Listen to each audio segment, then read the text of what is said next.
just in case. All right.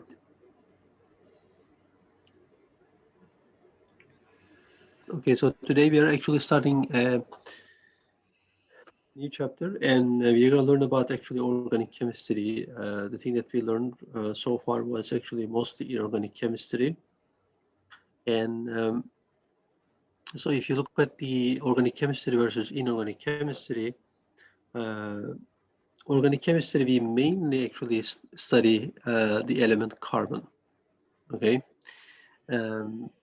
And you will see actually organic chemistry's applications everywhere, right? You can actually see from synthetic fibers to plastic and the pharmaceuticals, all the drugs and medicines, all the cleaning, commercial products that we use, everything basically, right? All the perfumes, all the cleaning stuff, everything basically.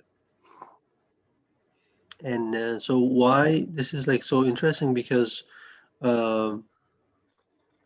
if you look at the organic versus inorganic, there are actually 14 millions of organic compounds.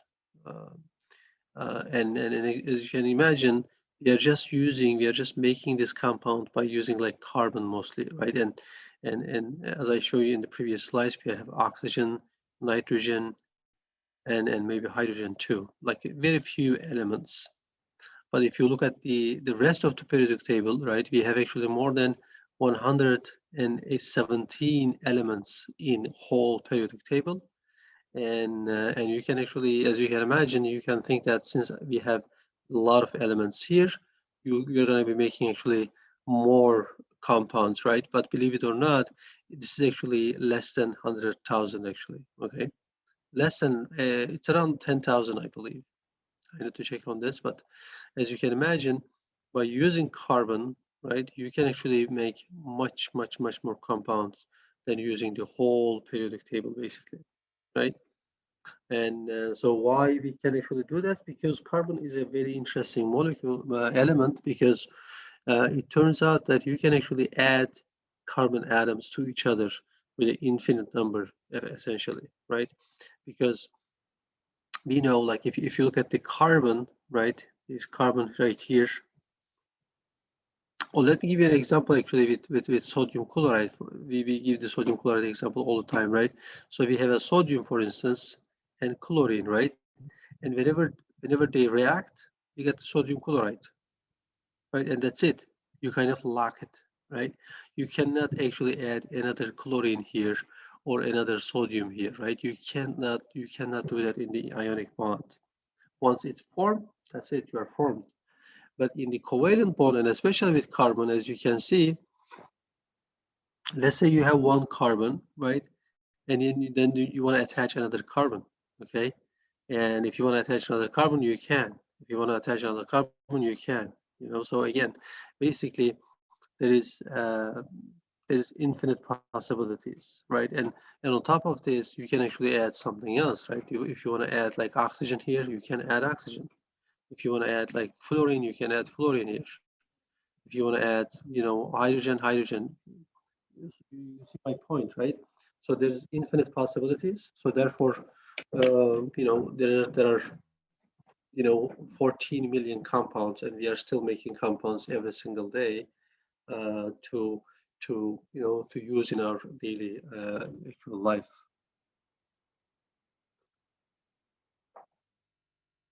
So as we know, we already learned about carbon, and carbon is actually group 4. And we actually kind of like, I just want to reiterate that that we learned in our previous chapters. We said that the group numbers is representing the valence electrons, right? And if it's group 4A, means it has 4 valence electrons. And whenever we use the Lewis structure, if you can remember, we use 4 dots, right? So 4 dots. And we said that in order for this carbon molecule to be a stable compound, it needs 8 electrons, right? To have an octet. So that's why if we bring like another hydrogen here like that, right? Or another hydrogen here too, and another hydrogen here too, and another hydrogen here too, right? So now if I do that now, as you can see, I can actually have again 8 electrons, 2, 4, 6, and 8, right? So as long as the carbon or nitrogen or oxygen has 8 electrons in the final compound, then the compound is going to be stable. And we said that this is again octet rule. Okay. So as you can imagine, as you can see again, carbon can have up to 4 bonds, right? And as long as carbon has 4 bonds, carbon is going to be again stable. Okay. And so I just draw this the structure again. The simplest one, the simplest molecule that you can make with a carbon is adding a hydrogen, right? And whenever you add the hydrogen, as you can see, you can actually make this bond, right? These 2 electrons, right? These 2 electrons, we draw like a line representing a bond, right? So this is my bond here. You see that, right? This is one bond, the second one, third one, and fourth one. Even though whenever I draw this molecule, right, I am drawing on paper and it looks like it's actually flat, but in reality, it's not, right? You don't have to worry about this, but I just want to show you,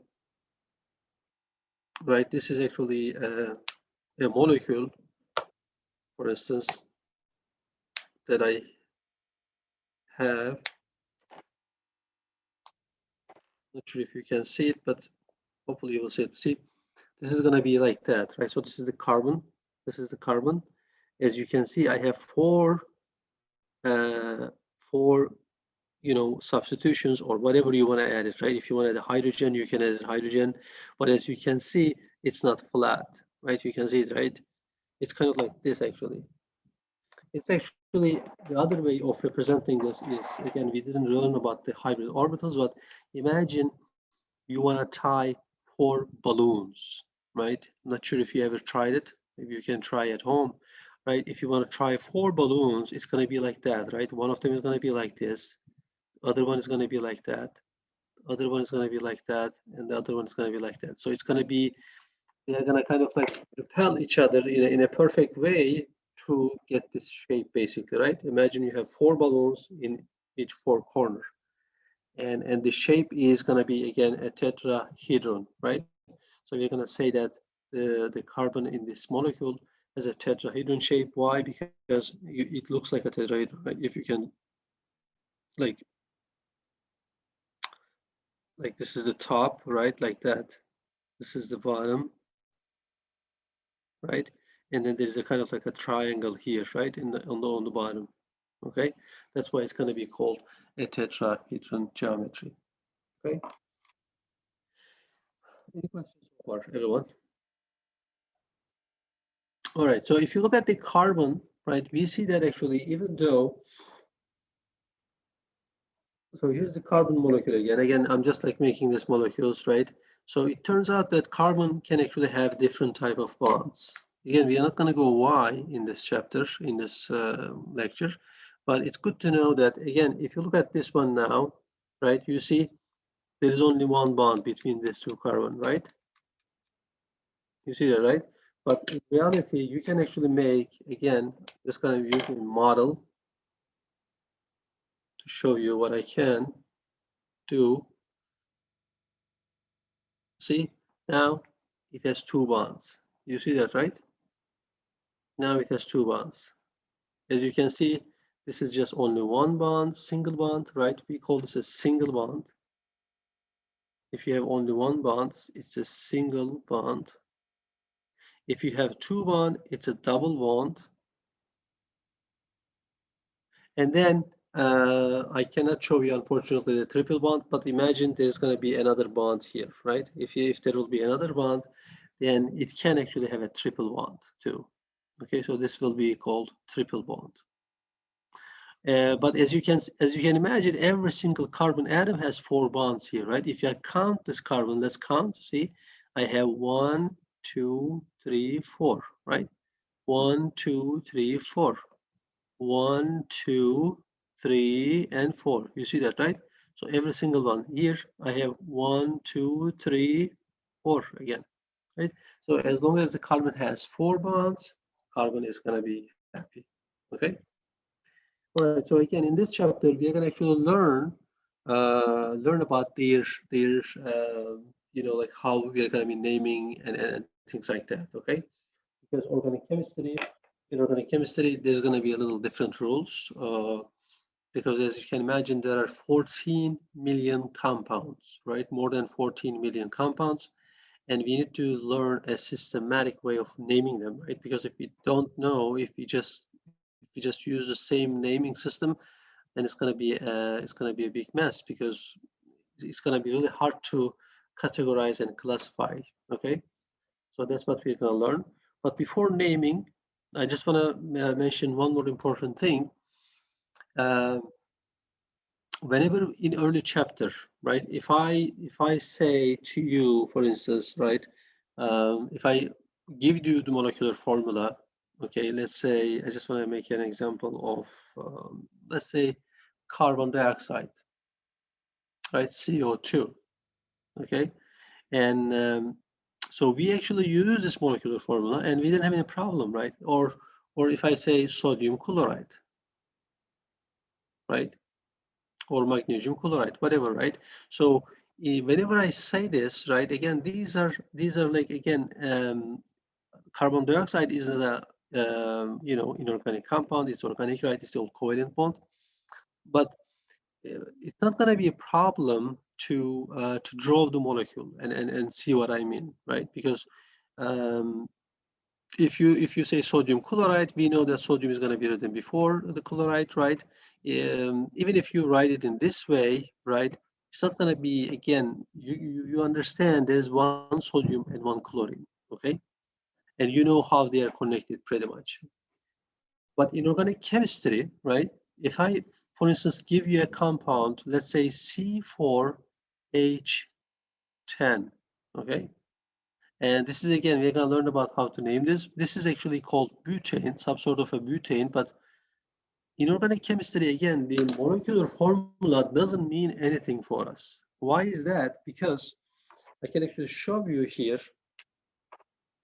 Let's say I'm not going to show you the hydrogen, okay? I'm just going to show you the carbon, and then you will understand, right? The connections of the carbon can be different, okay? All right, so that's why in organic chemistry, right, we use a structural formula. Okay, if I can go to my, yeah, let's go to whiteboard.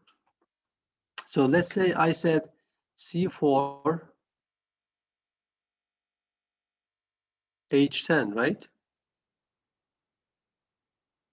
Okay, and so I'm not going to show you the hydrogen, but again, in organic chemistry, whenever you write C4H10, there is not going to be only one compound. You know why? Because the connection, right? We said that the carbon can connect to another carbon. So you can connect it in a different way, right? So that's why we need to use the structural formula. And this will bring up a question called isomer. Not question, but topic, right? This will bring us an isomer topic. What is isomer means is, again, if I want to show you, hopefully you can see it, right? Maybe I can show you like that. That's going to be better. See, this is the carbon, and these black guys, the black balls are carbon, right? So I have 1, 2, 3, 4. You see that, right? Everybody seeing, right? Okay, again, I can rotate this, right? It's okay. The molecule can rotate as we can rotate it, right? So this is 4 carbon. Everybody see that, right? So if I, again, this might be this, right? So I can actually connect this carbon one by one, like that, right? So I have 1, 2, 3, 4 carbon. But what happens if I take this away? Look what I'm going to do. I'm going to take this first carbon and I'm going to attach to the second carbon right here. You see what I did? So now, again, the second carbon is attached to this carbon in the middle. You see that, right? Right? So do you think this will be a different molecule or same molecule? Will there be a double carbon somewhere in the formula? No. Do you think this will be different from the one that I wrote? Or it's No, gonna be the same thing? it should be the same thing. 'Cause you still have 4 carbon. Okay, that's a good one, Carlos. So in organic chemistry, again, we are not gonna look at the molecular formula. And indeed, if you draw this, this will be actually, again, we are not gonna worry about the naming right now. This will be butane. Okay, but if I break this bond and if I put this carbon right in the middle, this will be actually 1, 2, 3. This will be actually propane. Really? Yes, it is. Again, it's not going to be propane. Again, I'm not going to dive into naming yet because I don't want to confuse you. But in organic late. chemistry, look at this, right? This will, the second structure is going to have a different physical and chemical properties. So it's going to be totally different compound, believe it or not. Because look at the connectivity, right? So the first carbon is attached to here, but I'm breaking this bond and I'm attaching to this one. Okay? So again, if you look at the structure is different, right? And so we're going to call this to an isomer. And what are isomers are, they have the same molecular formula, but they have a different structural formula, as you can see. Okay? So again, this will be really important to understand because I'm sure you're the first time seeing it. You haven't taken organic chemistry probably in your high school chemistry, but we're going to call this an structural isomer. Okay, now this is a little tricky, but not so much tricky. Whenever I ask students to draw the structural isomer in the quizzes, okay, so they do this, right? So this is one of the molecule, right? C4 H10, and they draw this molecule too, like that. You think this will be a structural isomer with the other two, or not?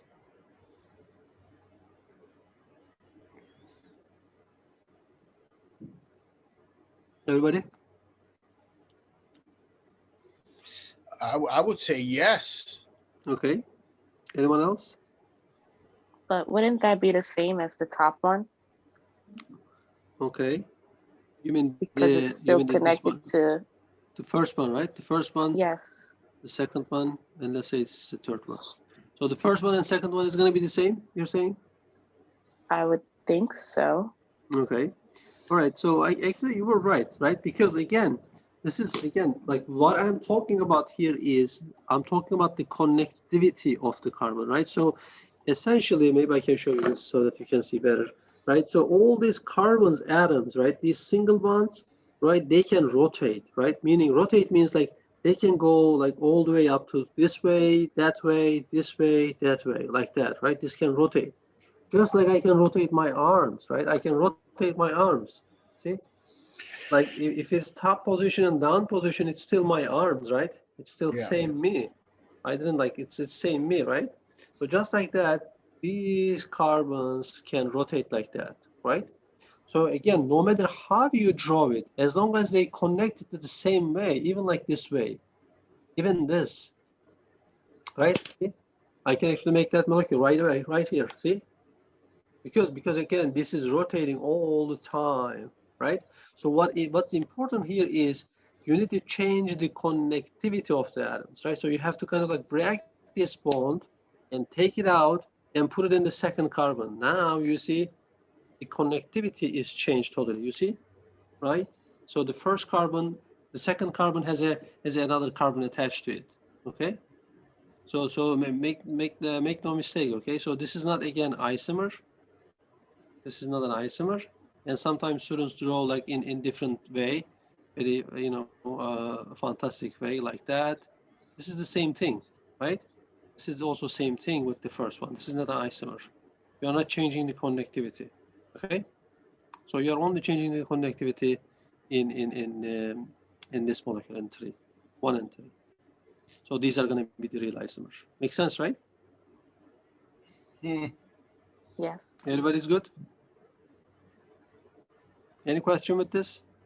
And again, once we learn the naming, and again, we are going to learn the naming in this chapter, and you're going to see actually that, it is the case. It's going to make more sense, right?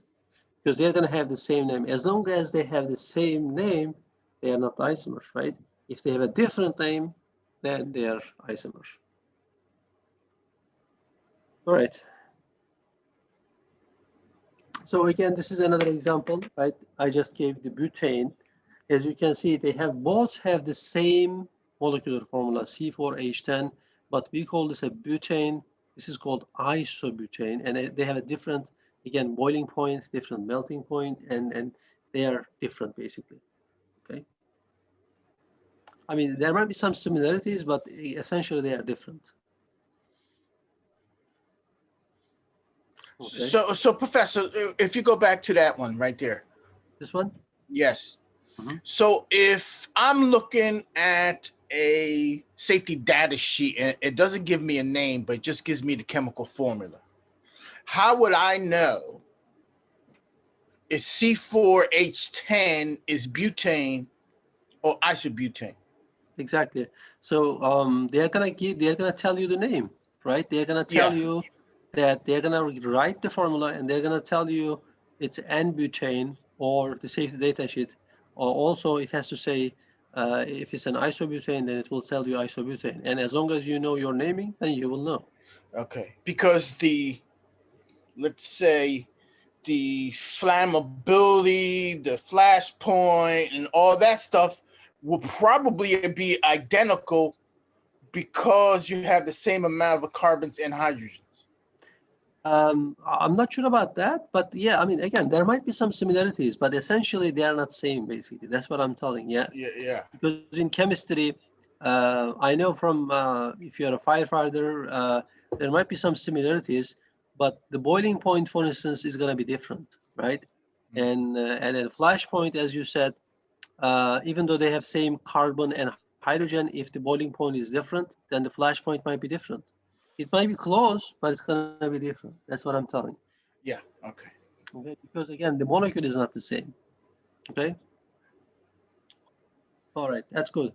So, and I can actually show you drawing the structural formula too. Okay, so we have actually, right, three formulas. Again, as you see, the molecular formula doesn't work in organic chemistry. If you just tell me C4H10, are you referring to butane, which is the first one, or are you referring to isobutane, the third one, right? So therefore, we need to draw our structures by using the structural formula.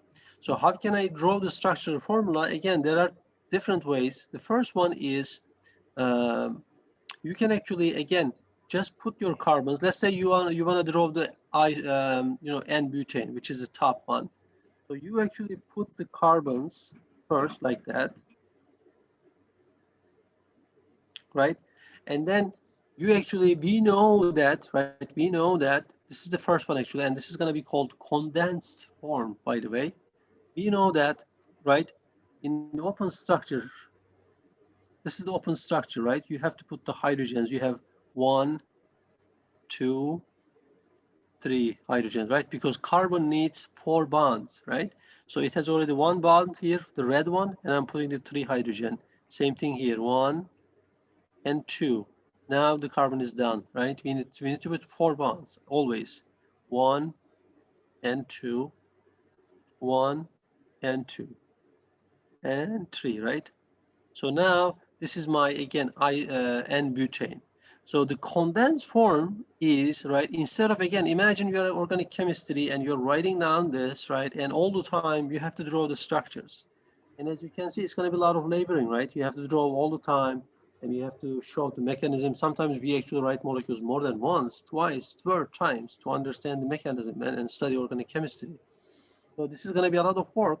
So instead, the condensed form, instead of writing these hydrogens, right, you just write it down as a kind of like a molecular formula, right? So instead of writing H, 3H, we just write, you know that this carbon needs to again have 3 hydrogen, right?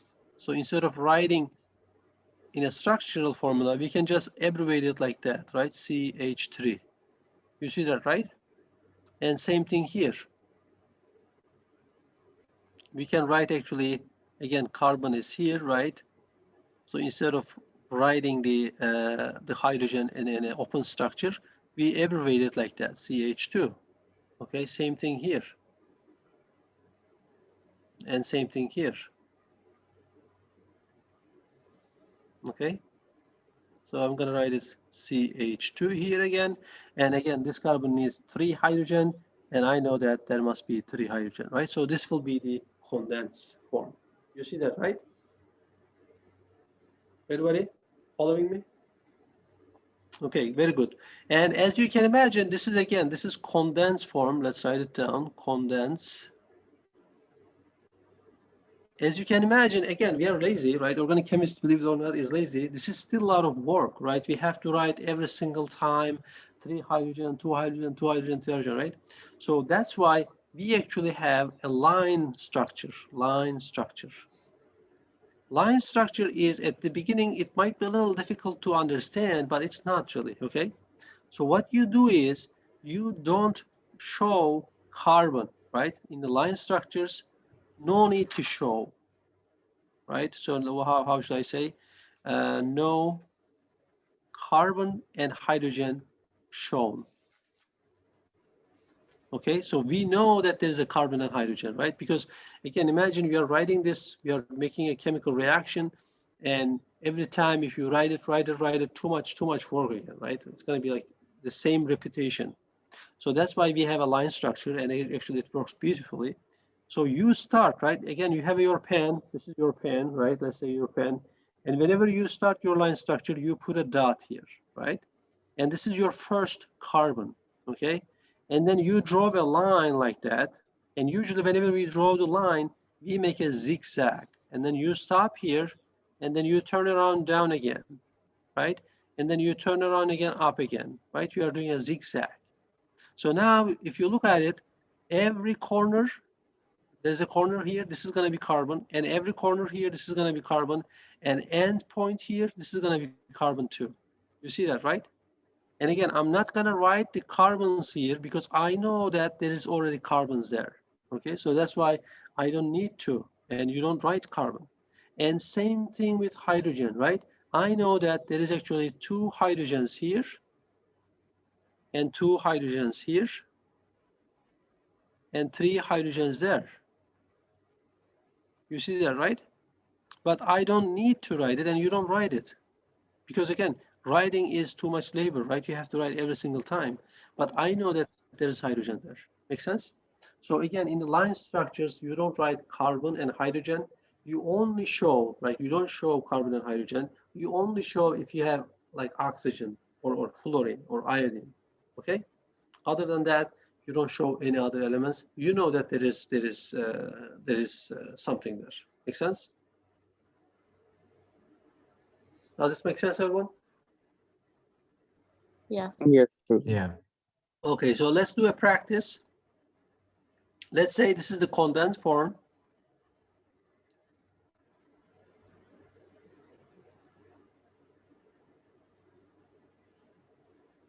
And you want to actually write down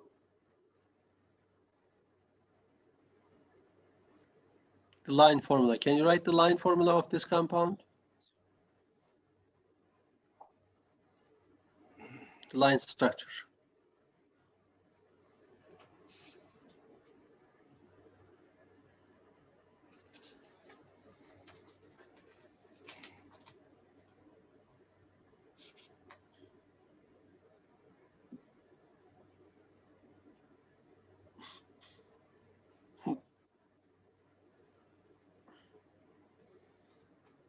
CH3.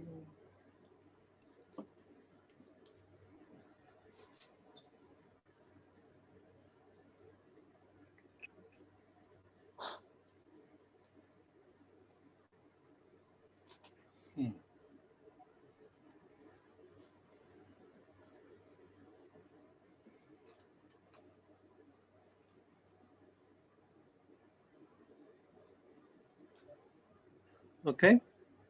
So again, I'm gonna start, and you can actually like check at the end, right? So again, if you if you count how many carbon do you have in this structure, you have 1 here, right? In the baseline, 1, 2, 3, 4, right? and then you have a fifth carbon here, but again, we can worry about that later on. So again, this is my pen, and I'm gonna put a dot here, and the dot that I put is gonna be my first carbon, okay? A lot of times students make this mistake, and they don't count this carbon, and they start counting from here, right? They count from here, but no, this is gonna be my first carbon. You see that, right?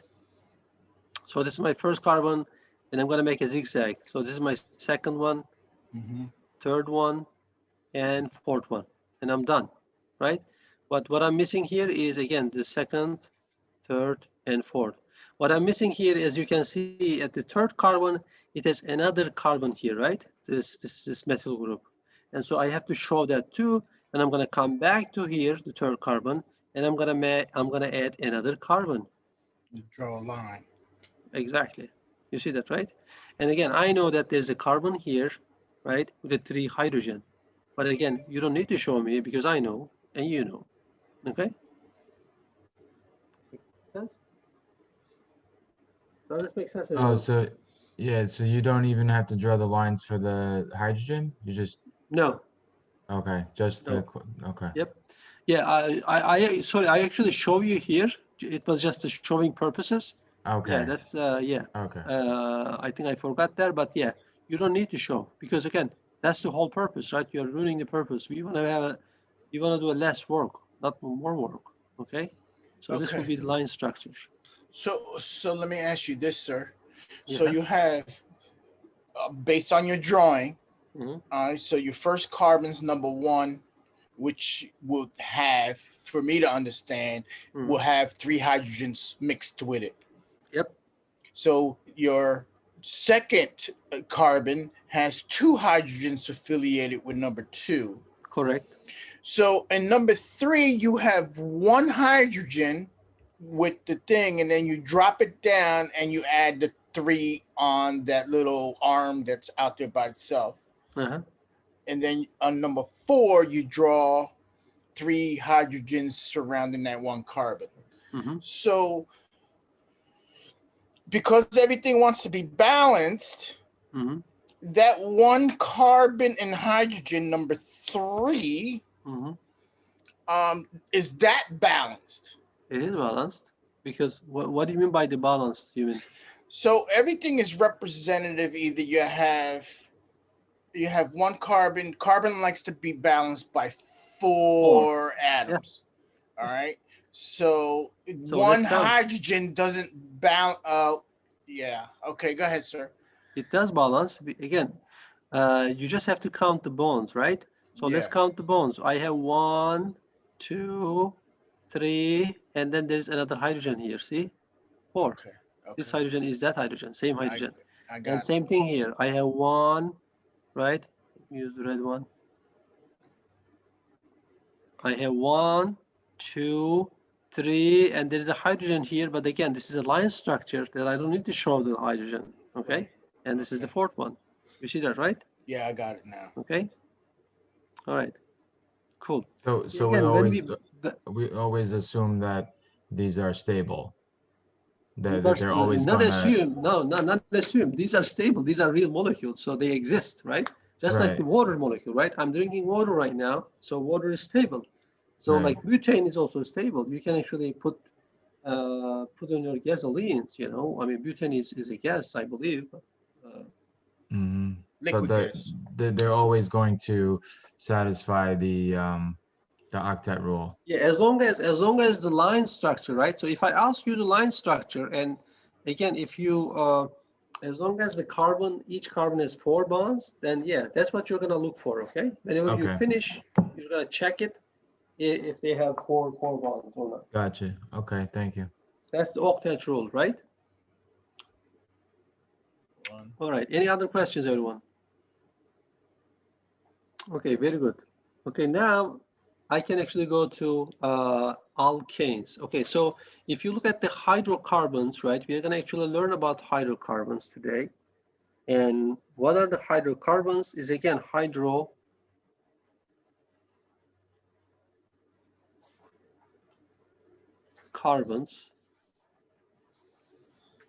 What's hydro means? Hydro? Water. Water, yeah, hydrate water. Hydro means in this case is hydrogen and carbon is carbon, right? So we are going to look at again organic compounds which has only carbon and hydrogen in this chapter, okay? And then we're going to learn about the other ones in the coming up chapters. So the first one, and again, these are we can group them in 3 categories, okay?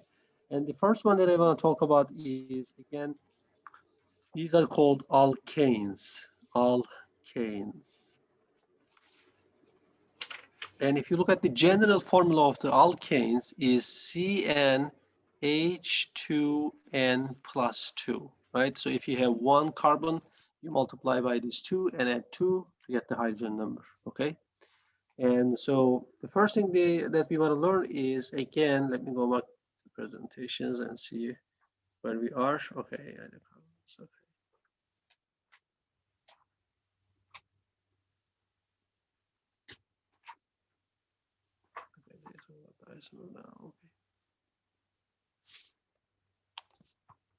Okay, so if you look at the alkanes, again, in alkanes, we have actually, maybe I can show you, right? So between the 2 carbon and carbon is, again, it is a 1 single bond, right? So we are going to call this actually, again, as saturated alkanes, saturated. Saturated means, right, there is no double bond. There's only 1 bond, right? Single bond, okay? And obviously, you know, like, again, we don't like memorization, but we need to actually learn a couple basics here, okay? So that we can actually build up everything on this basics. So the first thing is, again, I just want to show you, let's write it down here, yeah. So let's say if you have only 1 carbon, right? If you have 1 carbon, and how many hydrogen that you need to have? 4, right? CH4, okay? So this will be the simplest, again, alkanes that you can have. And we need to actually learn how to name this, or we need to memorize these alkanes so that we are going to be using the same names when it comes to naming alkenes or alkynes or alcohols or esters or carboxylic acid, right? You're going to be building everything to these names, basically. So that's why we need to learn this, right? So if you have only 1 carbon, this is going to call actually methane, okay? And if you look at the, again, the last 3 letters, look at this, methane, right? So ane and ane, you see that they are the same. And when it comes to other functional groups, all we have to do is we're just going to change this, right? So it's going to get easier and easier every single time. So, but we need to learn this, right? So this is methane. And if you have only 2 carbon, right, C4, and then if you have, do the math, C2H6. So this is going to called ethane. If you have 3 carbon, we're going to call this propane.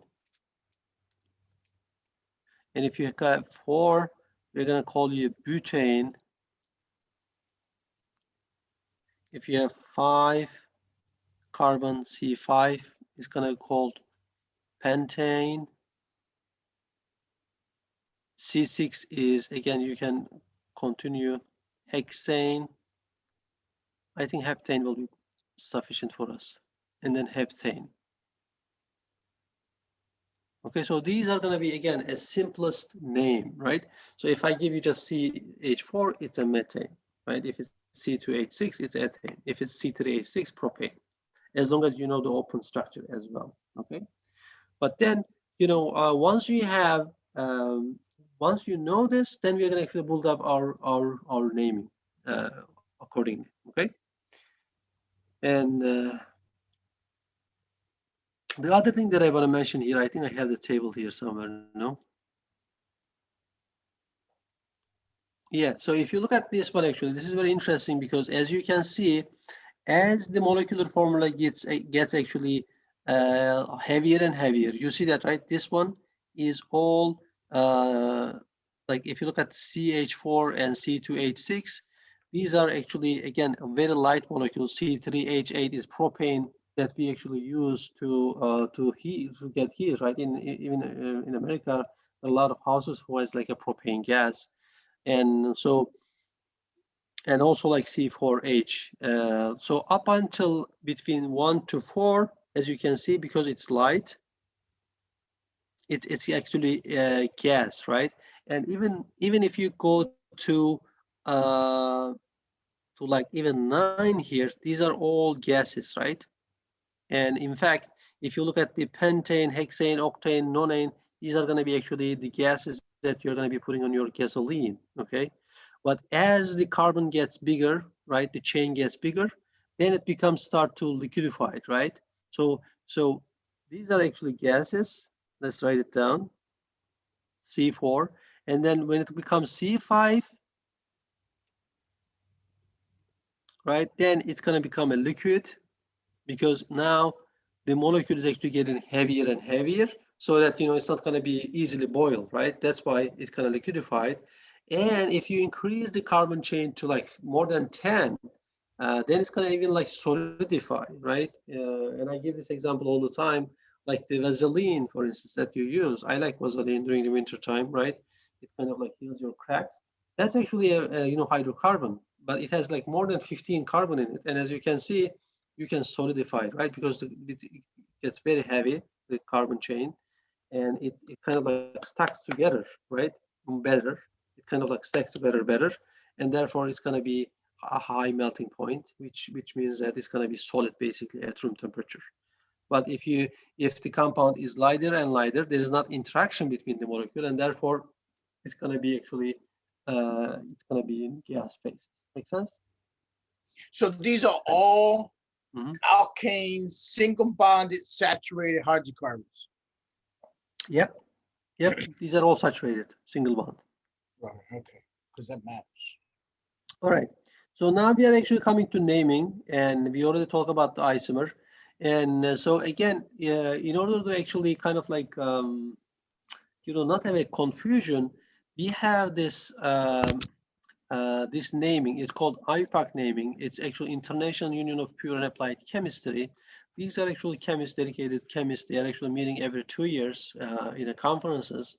And since we are actually making compounds every single year, they are actually reviewing all the compounds that has been made in the last 2 years, and they are actually setting up rules, because now the rules are good for the known compounds, but once we have some other and weird looking compounds comes up to market, they're actually setting up the rules so that everybody can follow the same rules, so that we don't have any confusion. Okay, that's what IUPAC means.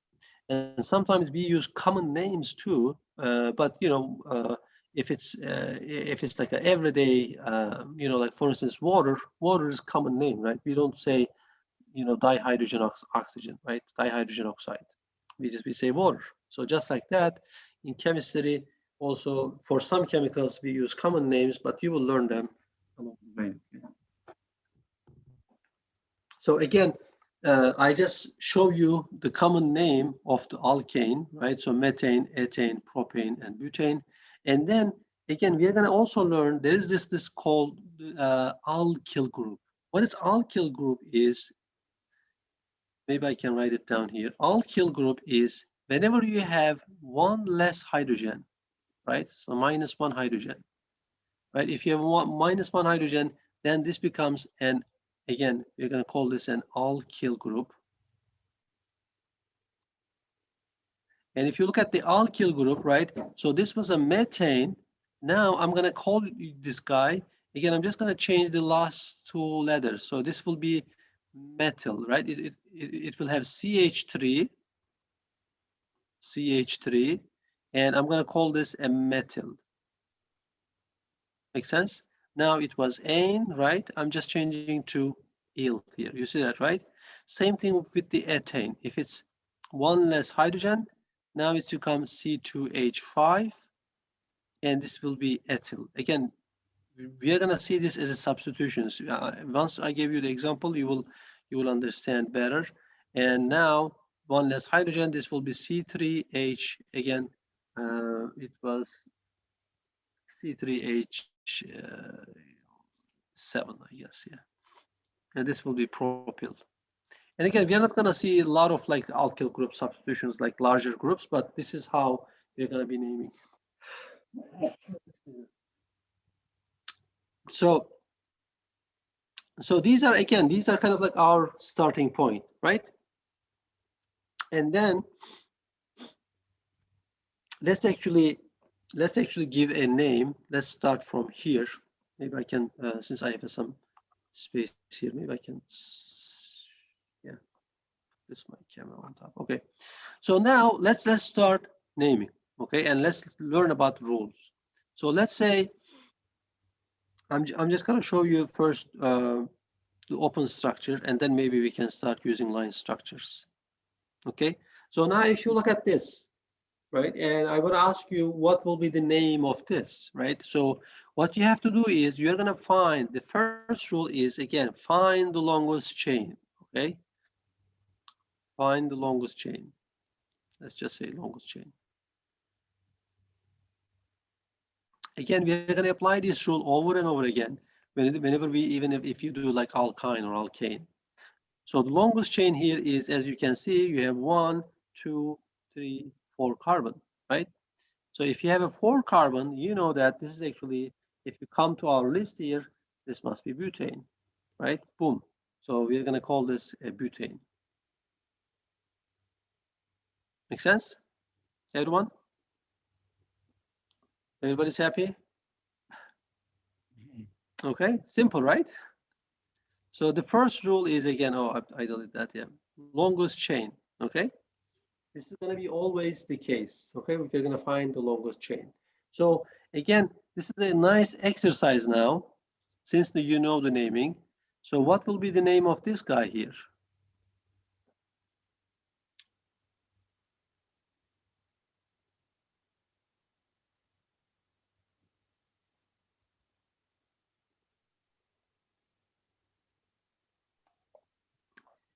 Butane. Butane, right? You see that? It doesn't really change, right? You see that, like, we have 1, 2, 3, 4 carbon. It's still butane, right? So as you can see, I was just telling you about the isomer, right? No matter how you draw, this is still butane, right? If I even like put this carbon over here, it's still butane, right? You don't change the name. It's still the same guy. Okay, it's faking it. It has some sort of like a disguise, you know, like they do it in the movies, right? But it's the same guy basically. Okay, so it's just pretending to be a different guy. It makes sense, right? Okay. All right, very good. So this is actually good. And so now you might be asking where I'm going to be using these alkyl groups. Okay. So if I ask you, let's say I want to add actually another carbon here. Okay. So let's say I'm going to be adding another carbon here. And whenever I add carbon here, I know that this carbon has how many hydrogen? 3. 3. Very good. Okay. So how would you name this?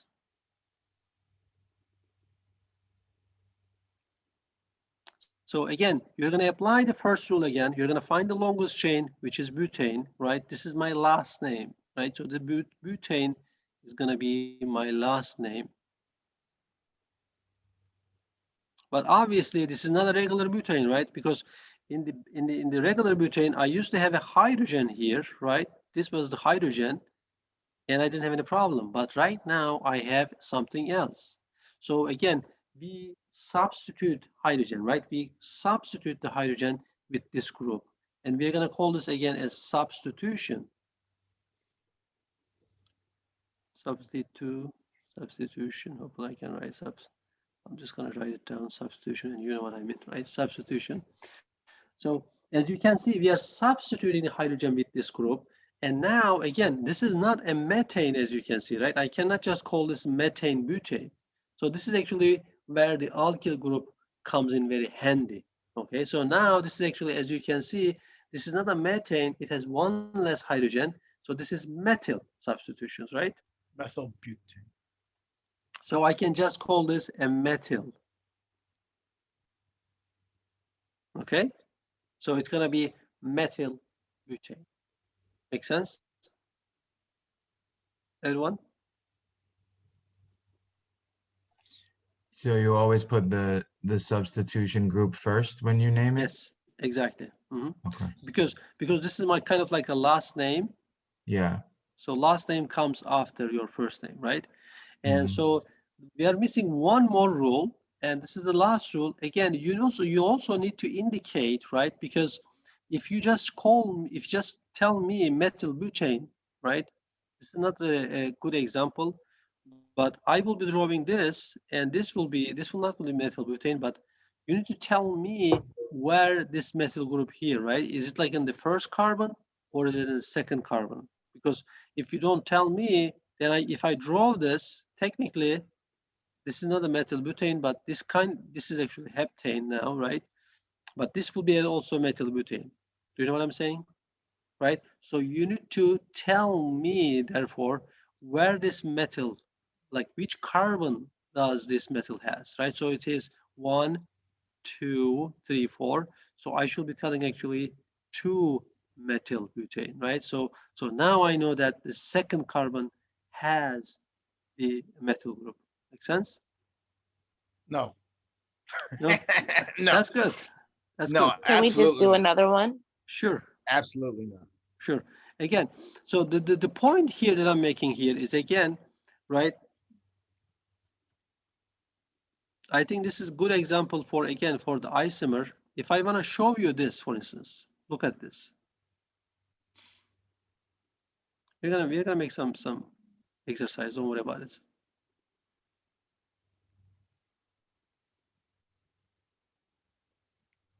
Okay. So you're gonna see, are they isomer or not? Okay. So let's try to name this guy. So we know that the long chain is butane. Okay. Good. So the last name is butane. So based on your substitute at your third carbon, it should be propylbutane. What's the name of the substitutions? It's either methyl, ethyl, propyl. It's an alkyne group. No, but I mean, it's only one carbon, right? So it's only one carbon, CH3. Methyl. What Oh, was it's the name of Methyl. methyl? Methyl, Okay, so this is okay. methyl. Good.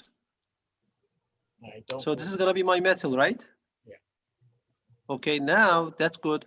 So it's methyl butane, but again, you didn't tell me, right? Because I think this is not a good example for butane, but whenever we do some other example, you will see you need to tell me where this methyl group is, right? Because I don't know yet, right?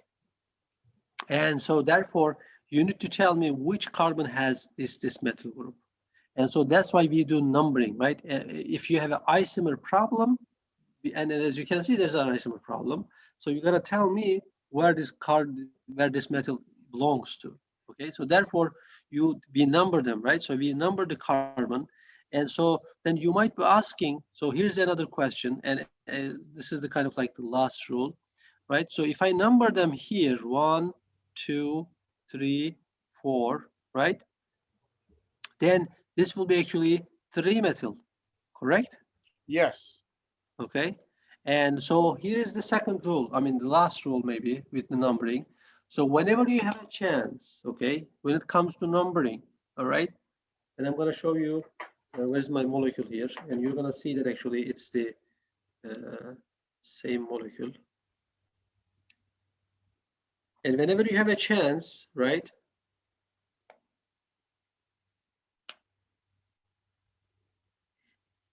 get one more.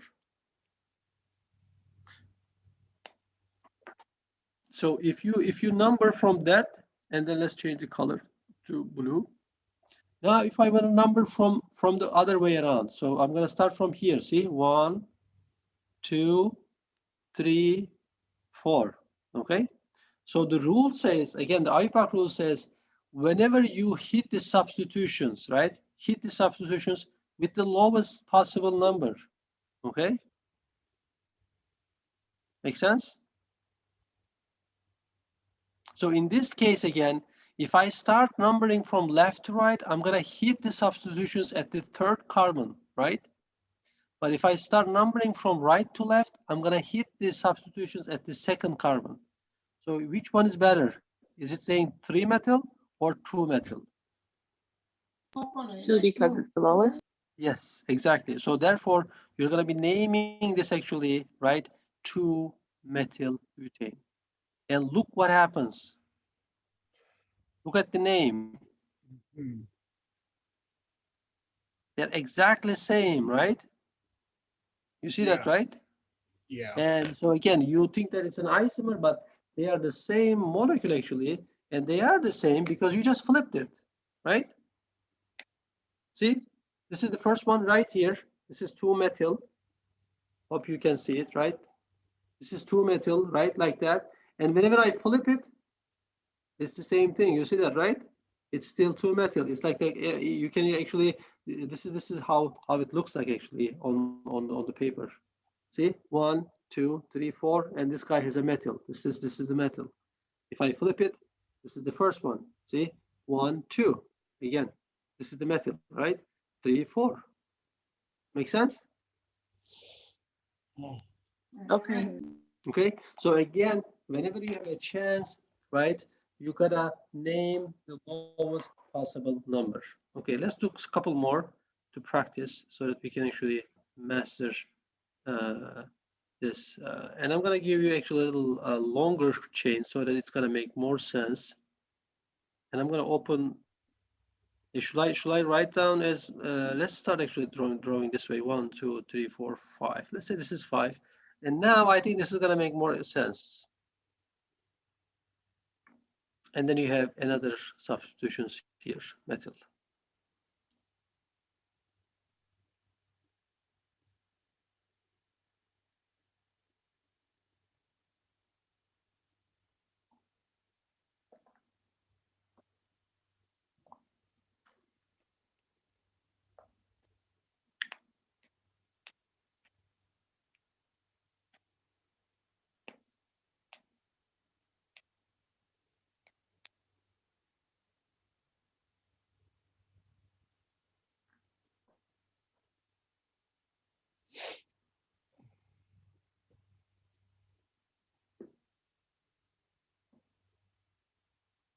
Okay, what will be the last name of this compound?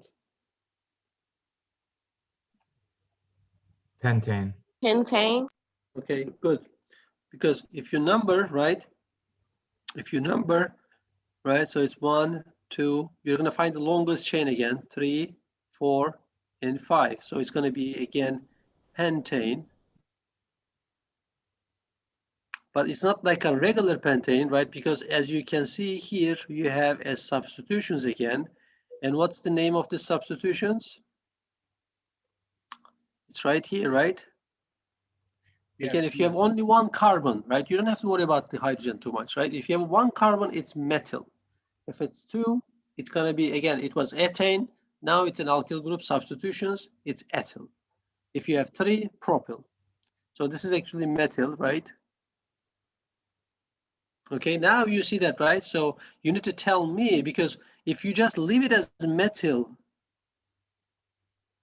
pentane, right? This is also methyl pentane. Oops. Right? If you just leave it like that, I can't really tell which methyl pentane are you talking about, right? So this is actually, again, another one. And if I put the methyl here, right, you can come and then you can draw this one. This will be methyl pentane and this will be methyl pentane. You see that, right? So this is actually making confusion.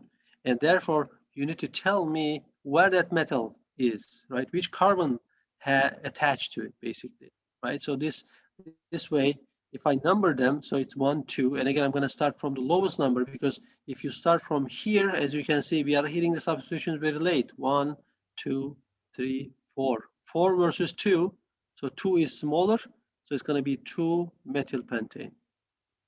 Okay.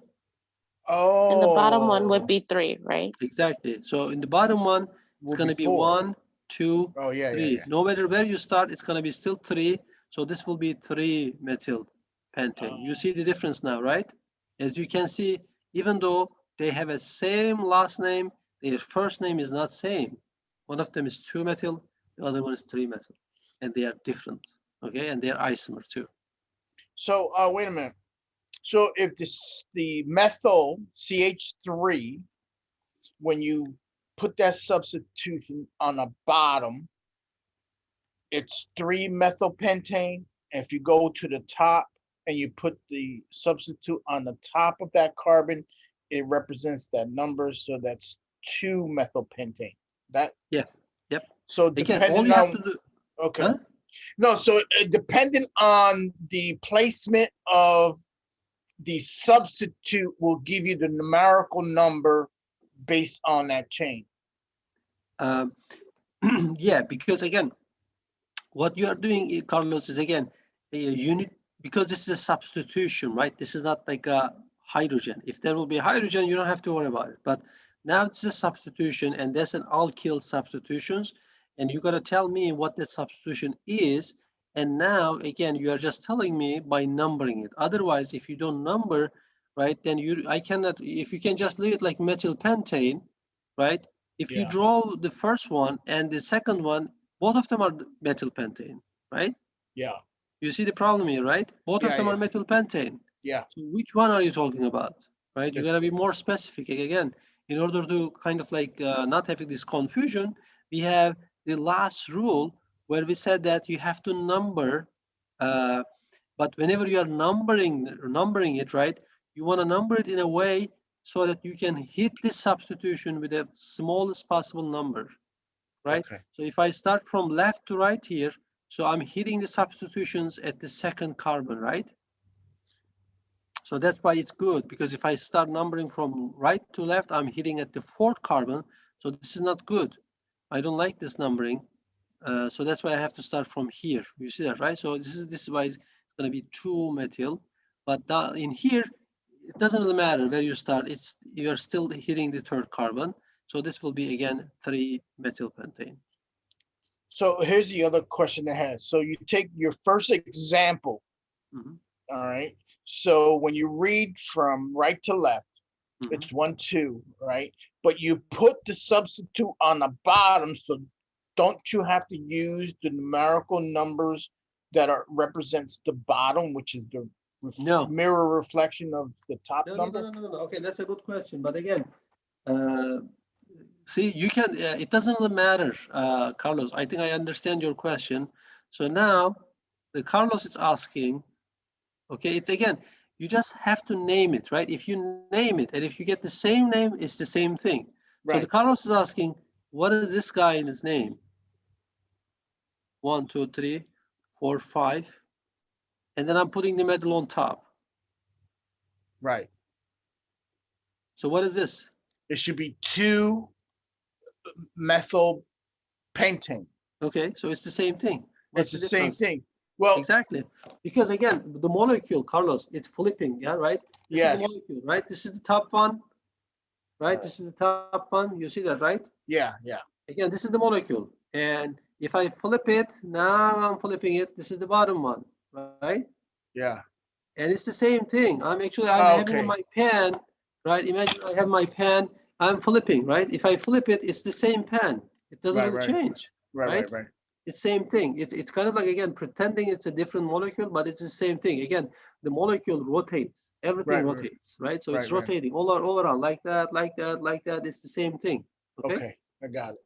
So just use the top numbers. Don't mess around. Yeah. Again, it doesn't matter whether it's on top or bottom or down. We care about the number. So it's the lowest possible number.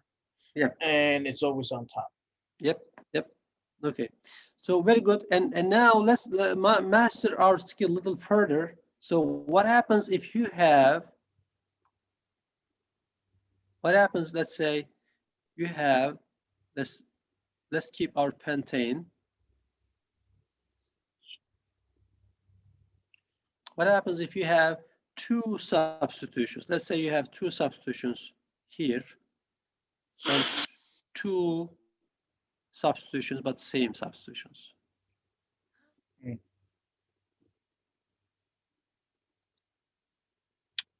You have to put the numbers in. So it's got to Okay. be 2, 3 methyl pentane. Say it again. So it's so let's we'll identify the last name as pentane. Uh-huh. The substitute is methyl. So Okay. it's going to be 2, 3, methyl pentane. Okay, you're close. So it's going to be again 1, 2, 3, right? So now I have again 2 substitutions, but he said that 2, 3, 3. you don't have hyphen methyl pentane. Okay, so again, now we have 2 methyl, right? So you have 1 methyl here. This is methyl, and Right. this is methyl too. So instead of again saying 2 methyl and 3 methyl, right? Instead, we used to use the Latin prefix for 2, which was Bi. not bi, but di, right? Yeah, I'm Di. sorry. So you're gonna be using again, it's close, right? So you have 2, so you're just gonna say 2, 3, and since you have 2 of them, you're just gonna say dimethyl. Make sense? Okay. I got Okay. it now. So now you know that it's actually 2, 3 dimethylpentane. Everybody see that, right? Mm. Okay. So if I, for instance, switch to here, it's the same thing, right? Let's switch to here. Now this is gonna be what? It'll just be 2 dimethyl, right? No, it'd be 2, 4, still 2 dimethyl. Yeah. Yeah.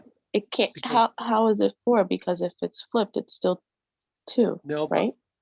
but again, if you number, right? If you number 1, 2, 3, 4, 5, so this is still pentane, right? The last name is still pentane, but where is the substitutions are located? At the second carbon and the fourth carbon, right? So therefore, it's going to be 2, I see. 4 dimethyl. Okay. So the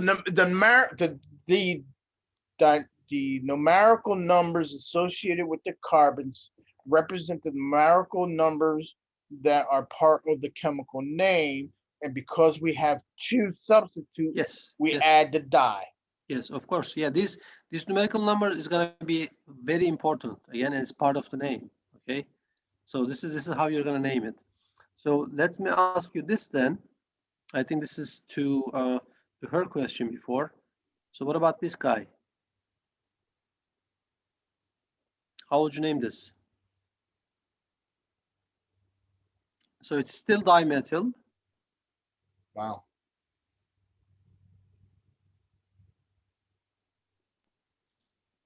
Two dimethyl. Okay, Yeah. 2. But now again, if you just leave it as Ethyl. 2, right? Yeah, you're not telling me where the This other will one be is. like this one. This is 2-methyl.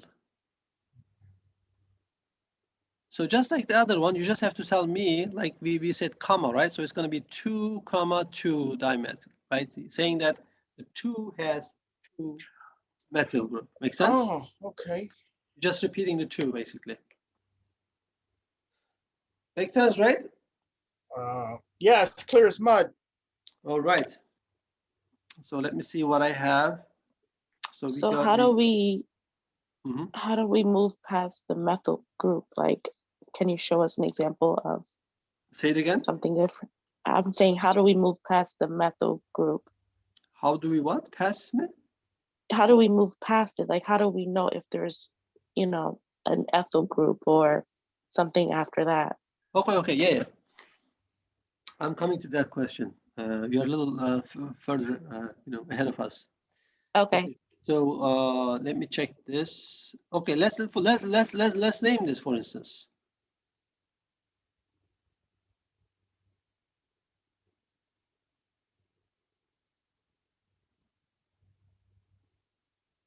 And again, if you count the number, it's actually I'm giving you it's heptane.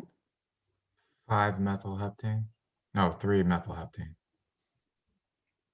3. And then you have a substitutions here, right?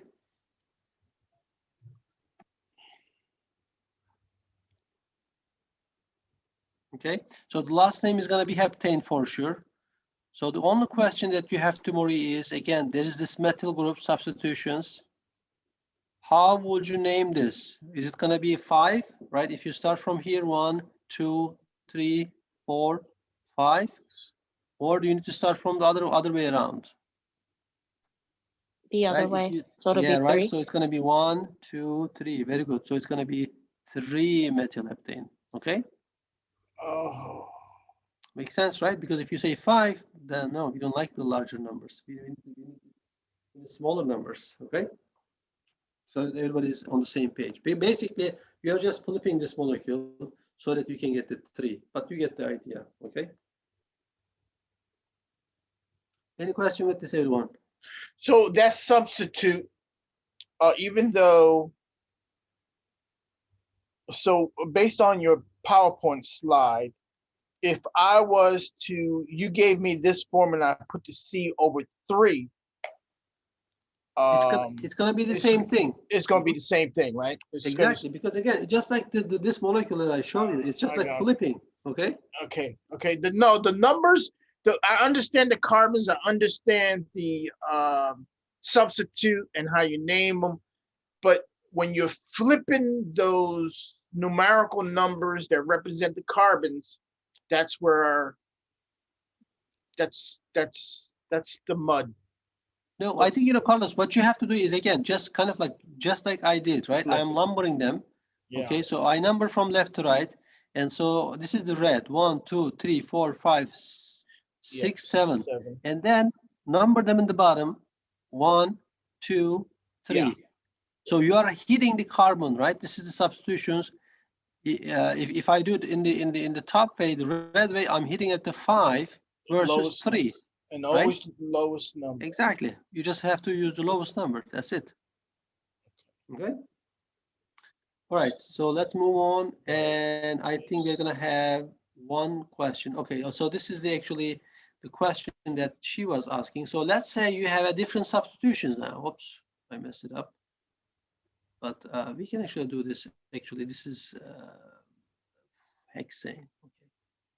Let's do this here. So let's say you have 2 different substitutions, okay, with 2 different names. 1, 2, 3, 4, 5, 6. 1, 2, 3, 4, 5, 6. Okay, and then you have, let's say, ethyl here, and then you have CH2 and CH3. Okay.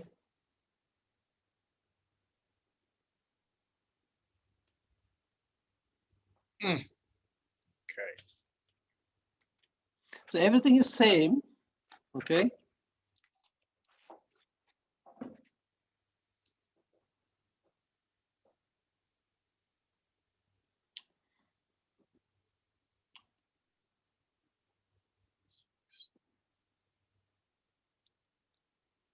Just correct this.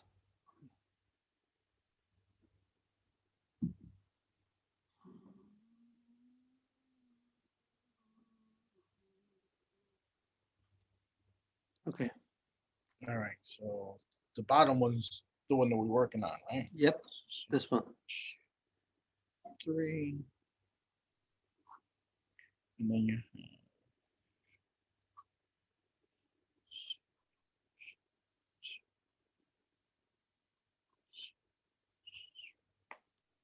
So 1, 2, 3, 4, 5, 6.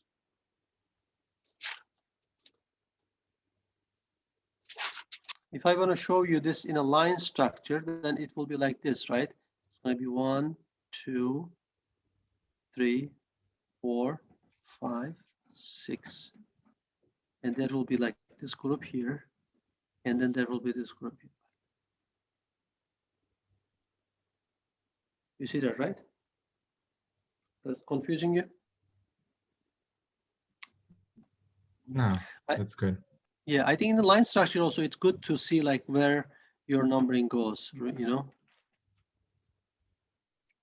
Right, so the first rule is you have to find the longest chain, right? So longest chain is, again, if I go to here, let's say 1, 2, 3, 4, 5, 6, right? And if I go from 4, 5, 6, doesn't really matter. As you can see, the longest chain that you can have is 6 carbon, right? So the 6 carbon is, what was the name of the 6 carbon? It was Hexane. hexane. Okay.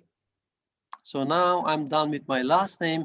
I have to take care of my substitutions. And now if you look at it, right, you have 1 substitutions here on the second carbon. And what's the name of this substitutions? Methyl.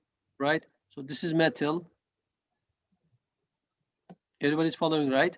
And on the fourth carbon, I have actually CH2 and CH3 written here as a condensed form. And this is my line structure, right? So again, I have 2 carbon here, right? 1 and 2, right? I don't write the hydrogens. You see that, right? So it is ethyl. Okay. You see that, right? And now all I have to do is just tell the audience where the substitutions are belonging. And here again, I'm gonna apply the same rule. See, if I start numbering, Carlos, from left to right, right? I am hitting the substitutions, my first substitutions at the second carbon. Right. But if I start numbering from left to right, let's do from here. So 1, 2, 3. You see that, right? Yeah. So I'm hitting the substitutions, the second red, but blue, I'm hitting the substitutions at the third, right? Yes. So therefore, whichever the small number that you are hitting the substitution first wins, right? So therefore, I'm not going to use the blue one. I'm going to use the red one. Make sense? Right. So it's methyl. Yep. 2 but methyl. Exactly. So I'm gonna actually apply this I mean the red one. So it's gonna be 2 methyl. No. And then 4, what's the name? Ethyl. Okay, and hexane. So the final rule is, again, not the final rule, but there's going to be always, one more thing, right? So if you look at these 2 substitutions, right, you are going to be thinking that, well, this is 2, and 2 is kind of like coming before 4, so this should be good to go. But if you have 2 different substitutions, then you're going to be actually looking their names, okay? And in this case, again, if you look at their names, right, this is methyl starts with M, and ethyl starts with E, right? Right. So therefore, we're going to follow the alphabetical orders. And so instead of saying 2 methyl for ethyl, we're going to say actually 4 ethyl. Ethyl comes before methyl, 2 methyl. Make sense? Make sense, everyone? Yeah. So basically what I'm saying here is alphabetical orders, right? Whichever, because ethyl starts with E, right? And Right. E comes before M. So therefore, I'm going to put the ethyl group first, not the methyl group. Make sense? Even though it has a higher number, it doesn't really matter. Okay, the number doesn't matter. Alphabetical order matters. Okay? Okay. So therefore, it's going to be written as, that will be the correct IUPAC name, 4-ethyl, 2-methyl hexane. I mean, you're going to draw the same structure more or less, but this is, again, the correct way. Professor. Yes, sir. In number 2 above, you have 2,2-dimethylpentane. Do you only put the di in there if it's either the same group substitution? I think that's a good question, because if I give this question, if I ask this question, some students actually, I've seen that they are putting like dimethyl. Again, once you find the longest chain, right? And again, and if I show you, right, no matter how you draw it, Tim, right? And I think this is a very good question, everyone. So if I draw it like that, see, I can pick up this.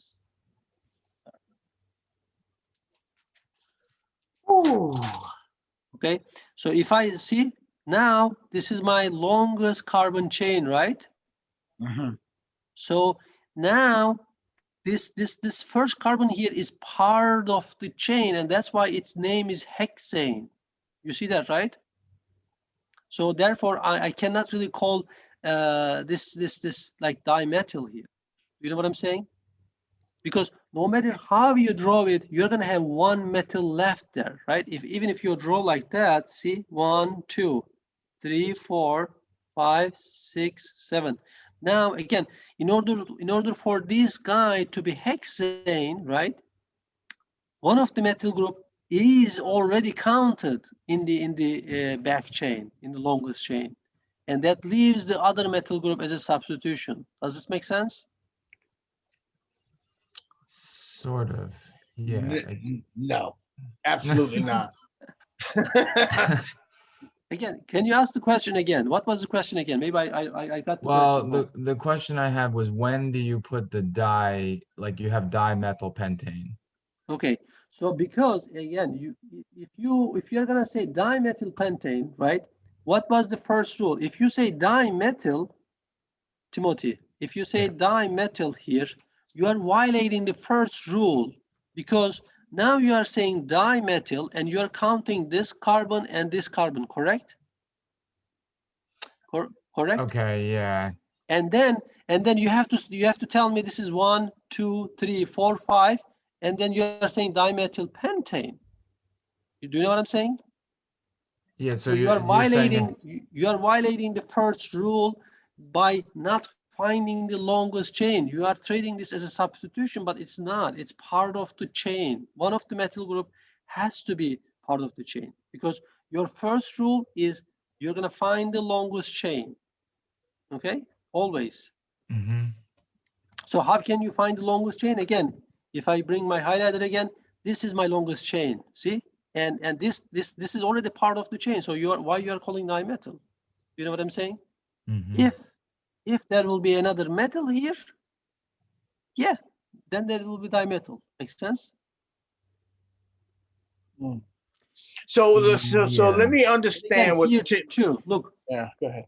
again, this is also like that, right? This is again my longest chain. I'm finding my longest chain, and then from there, metal is becoming a substitutions. Okay, because I cannot, the chain is again like one chain, right? It cannot go like a zigzag. I mean, like like this is not included in the chain. This is a substitution. Mhm. All right. So let me try to clear up some of this mud that I got. I think I understand Timmy's question, because it's kind of confusing. It's confusing me, and Timmy's a lot smarter than I am. So in example 2, Uh-huh. we use the prefix of di Okay. when the substitutes Okay. are in the same carbon. Okay. So this is carbon 2. So the substitute, there's 2 substitutes on carbon 2. So that becomes 2-dimethylpentane. Okay. All right. All right. So is that the only time we use the prefix No. Again, di? no. Again, if look, this is the longest chain that you got, right? Yes, I get that. And And then then I you have get 2 substitutions. I think if you have, I think this will answer your question, Tim. If you have another metal group here like that, yes. then now this will be again, you should be calling dimethyl, because now you have another substitutions here. You see that, right?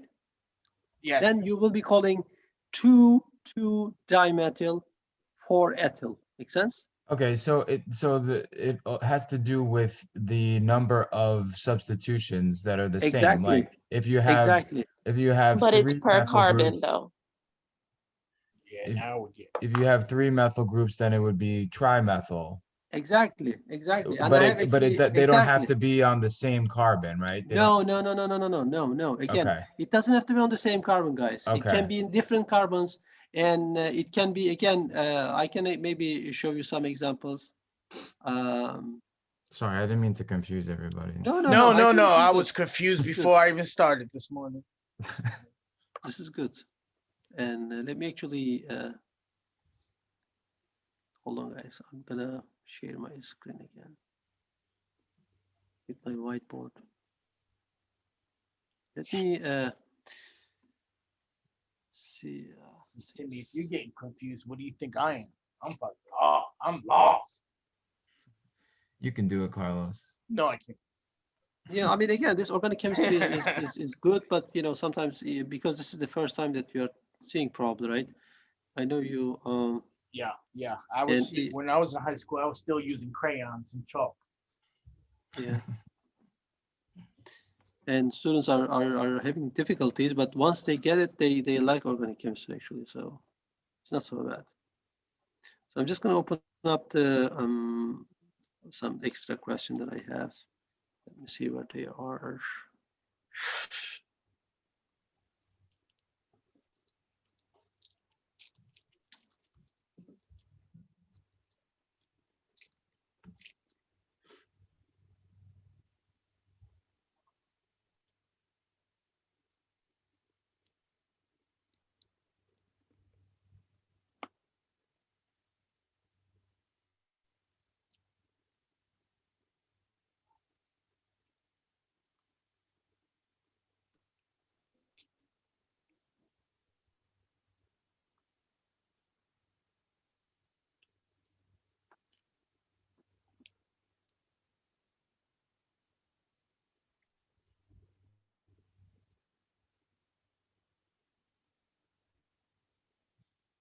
I think I have at the end of my slides, I might have some co-op questions. Let me check.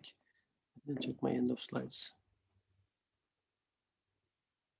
Oh yeah, I have some questions. Okay, that's good.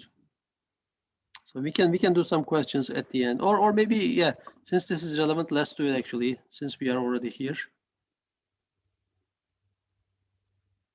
I think this is to your question here.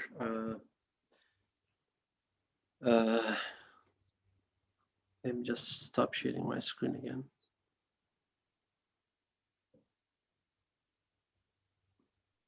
I need to share my whole screen, I guess.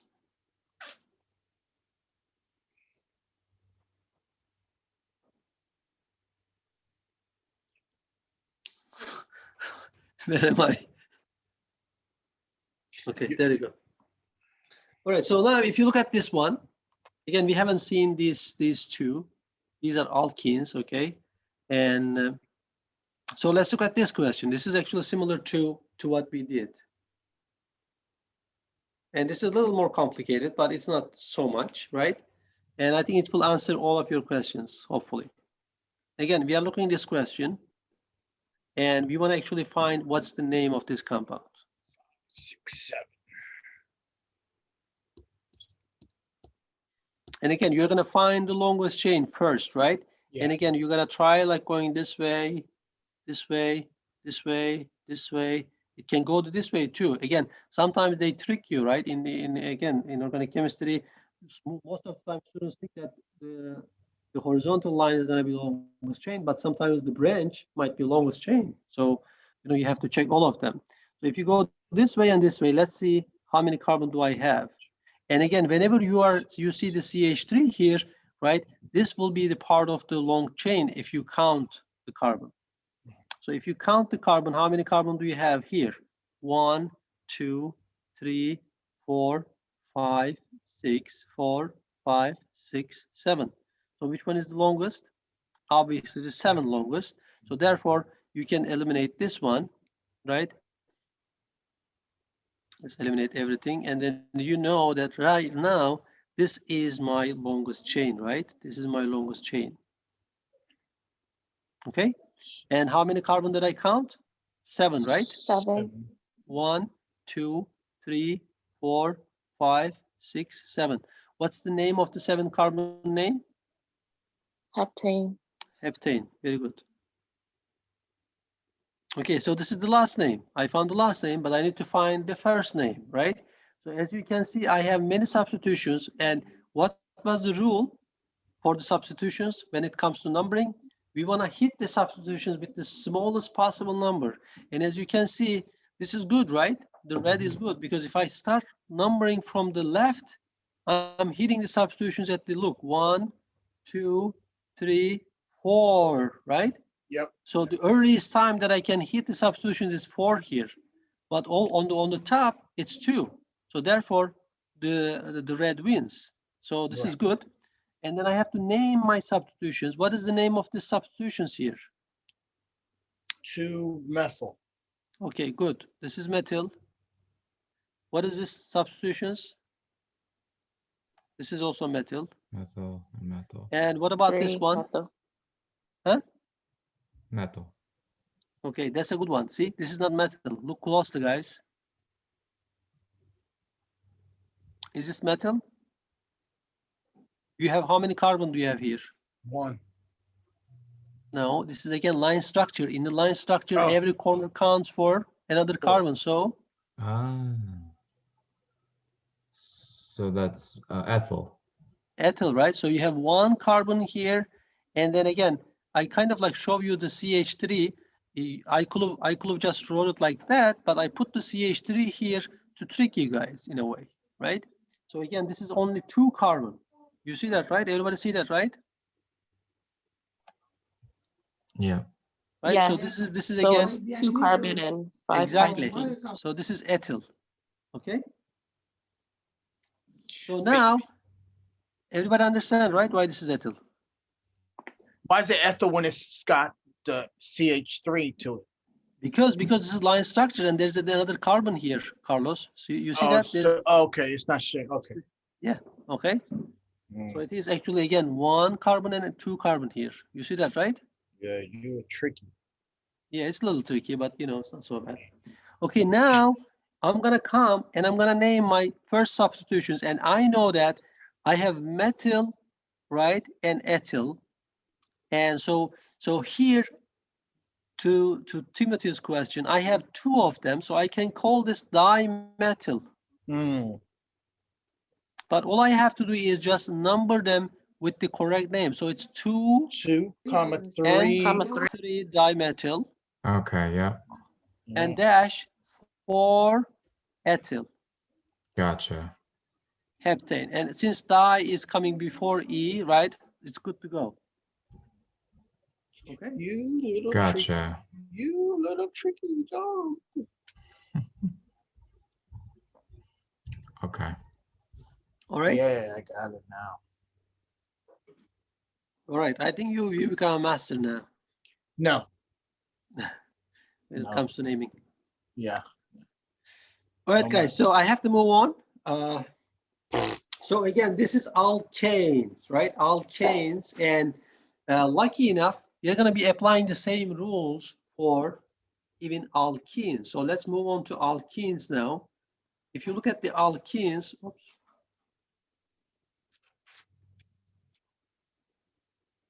Alkenes, everything is same, right? So what you're gonna do is you're just gonna change the name to enes, basically, right?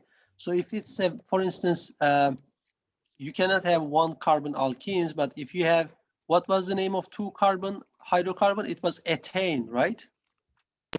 Yes. Ethane. So now you're gonna change this to last 3 letters to ethene, right? So it's gonna be, oops. E. E-N-E. Ethane, ethene. You see that, right? E-N-E. Okay.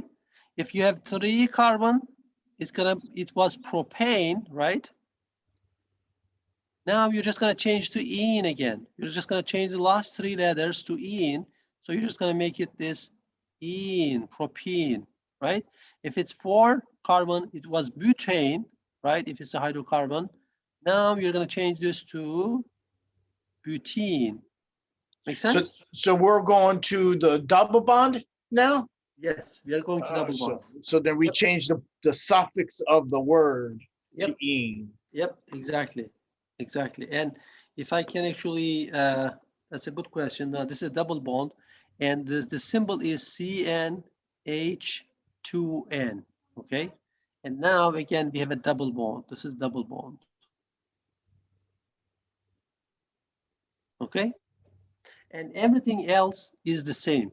All the rules that we've seen is going to be the same. Let's do a quick rundown. And let's say, what is the name of this compound, for instance? Or let's say this one.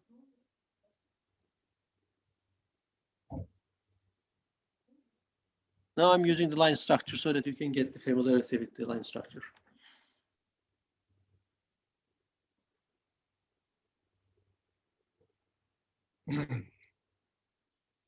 Again, you have to count the carbons, right? How many carbons do you have? 1, 2, 3, 4, right? Right, again, these are all carbon, 1, 2, 3, 4 carbon.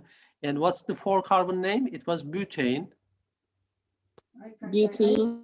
And now, exactly, you just have to make this a ene, right? So this is a ene because I have a double bond. And so now the question here is again, if you have an isomer problem, what is this guy? I can draw a little better maybe.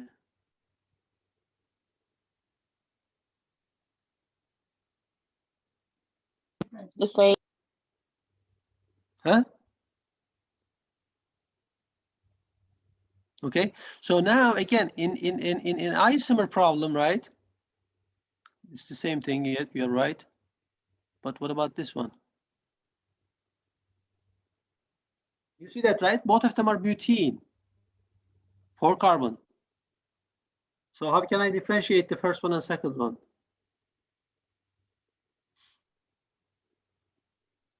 So you're gonna actually tell me where the double bond is, okay? In the alkenes, basically, okay?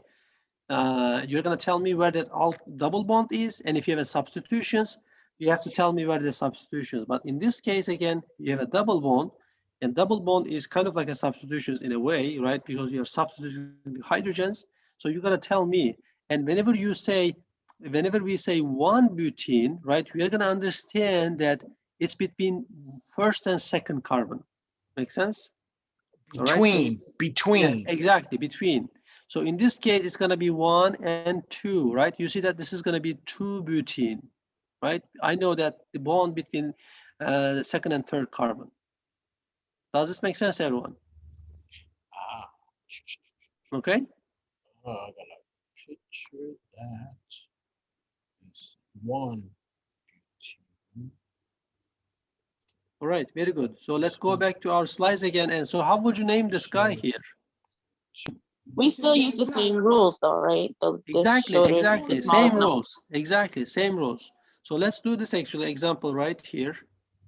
Maybe I can, since we don't have that much space.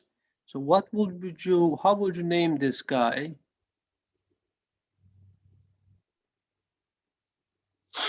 And again, I have here, again, it's the same thing, guys. Look, it's CH2. I just put the CH2. I don't need to put it in the line structures, but I just put it I don't know why I did it, but maybe drawing software didn't allow me to take out the CH2, but it's the same thing, right? Even if you write CH2, it's the same thing, right? So how would you name this? So we got You got to find the longest chain first. 2, 3, 4. So it's 4. Okay, so this is my longest chain, right? Pentane. Pentane? Oh, no, butane, I'm sorry. Butane, right? Okay. Yes. So the last name is again, you have 1, 2, 3, 4, right? So the last name is butane. Yep. But is it a butane or what? No. Well, until Double I get bond? there, it's a I double see. bond at the end, but I'm not getting there first. Okay, that's good. So I'm going to read from right to left. So Okay. my first substitute is 2-methyl. Okay. And then I go to my 3 double bonded substitute. Then I change the name and write it 3-bentene. No. You're not gonna change the pentane. What is this substitutions here, Carlos? Oh. What is the substitutions? That's going to be the substitution is going to be methyl. Okay, yeah, this is methyl. Okay. Right. So it's 2-methyl. Okay, so what is this? And first of all, let's change this butane to butene first of all. Okay, so Right. now this is butene, right? Right. Everybody's following, right? Butene. And what butene is this? It's gonna be 1 butene, right?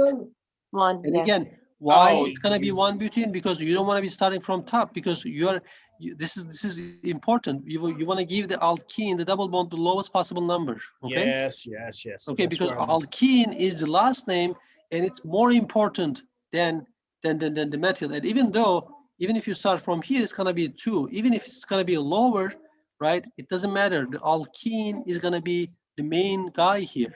Okay. So whenever you have a chance, you want to give the alkene the lowest possible number in this case. Make sense? yes. And then you're going to go to 1, 2, 3, and then you have 3 methyl. Make sense? 1 butene. That's it. Oh, oh, so those, okay, so those two substances do have to be on the same side. What do you mean?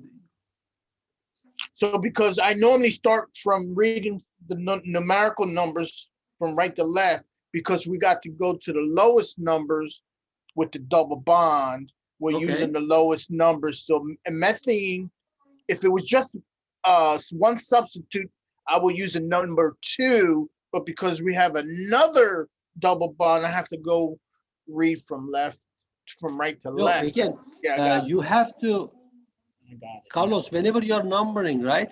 You Yeah. have to be using the same numbering, right? See this highlighted highlighted area? Yeah. I use the same number. I cannot change and switch the numbering. Okay. Right, right. Okay, Okay. no, So again, this is again. Sometimes students do this too. Okay. I seen these mistakes too. They add actually this methyl to the line, right? So instead of saying 1, 2, 3, 4, and they add this methyl group 5, right? And so now the name is pentane. No, that will be wrong again, yeah. because I'm treating this as a substitutions, guys. Okay, this is substitutions, not part of the back main chain. Okay. All right. So again, so these are some mistakes, but make sure that we are not making those mistakes. Okay. So if All right, there's so a anything if there's a else? double or triple bond, that will always govern the naming first before the substitute groups. Exactly. Yep. Because that's going to be the last name, and last name is going to be impacting basically. Okay. Basically, it has higher priority. Let's say, I think that's a better word. Okay. Right? Yeah, alkene, the double bond or alkyne is a higher priority than the substitutions. Okay. Okay, makes sense? Mm. All right, so we did this, and this is actually the site law. I'm going to come to that at the end of this chapter. And so do you have any questions, everyone? By the way, I was watching the game yesterday. Not sure if you did it. Rutgers win. Where's my PowerPoint? Okay. I always do a bracket, but I didn't this year. Yeah, I don't do bracket, but I like watching it. It's very, and believe it or not, I got my PhD in University of Houston, and now they are going to be facing with Rutgers in the next round. Okay, any question with this double bond, guys? No. Okay, again, same rules. And now my final functional group is going to be, again, we started with alkanes. Now we are in alkenes, right? This is alkenes. And now we are going to see a triple bond, and that's actually called alkynes. Alkynes. And again, if you look at it, we just dropped the S. So whenever you see Y and E, it means this is triple bond, and the formula is CN H2N minus 2. Okay, so this is again triple bond. Can you lower your whiteboard a little bit? I can't see any of the. There you go. Sorry. Yeah, I see. I can take away. Yeah. Do you see it right? Yeah, I see it good now. Okay. So alkynes, again, you're going to have triple bond, and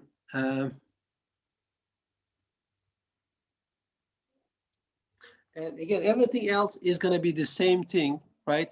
So we started from, again, if I can show you why we are having this general formula, right? I forgot to tell you, but I think it's okay. It's not a big deal. So this is, again, this is the hydrocarbon, right? This is ethane, right? It's all saturated. You see that, right? It's all saturated. It's ethane. So if you drop 2 hydrogens, right? You see that now I have to drop 2 hydrogens, and that's actually where I have to have a double bond, because if I don't have a double bond, the carbon is missing a bond, right? So I have to put a double bond here, and that's actually where I have the alkenes, right? And now if I drop 2 more hydrogens, you see that, right? Carbon has only 3 bonds, it needs to have 4 bonds, and that's the essence of the triple bond, okay? That's why I'm gonna have triple bond, okay? And so when it comes to naming, the naming is going to be pretty much the same rules, okay?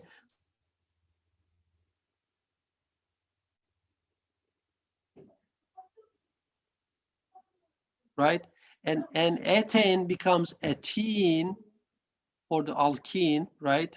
We change the alkene. And now for the alkyne, we're just going to change the last 3 letters to ethyne, okay? Okay? So same thing for 3 carbon. If you have propane, it was propane, right? And we change it to propene, and now we're going to change it to propine. Okay, make sense? So all you have to do is, again, everything is same, right? As long as you know methane, ethane, propane, etc., you can change it to alkyne basically. Okay, and everything else is the same. And again, if you have a double bond, I mean if you have a triple bond, then you're going to tell me where the triple bond is. So let's do a quick example. So how would you name this compound?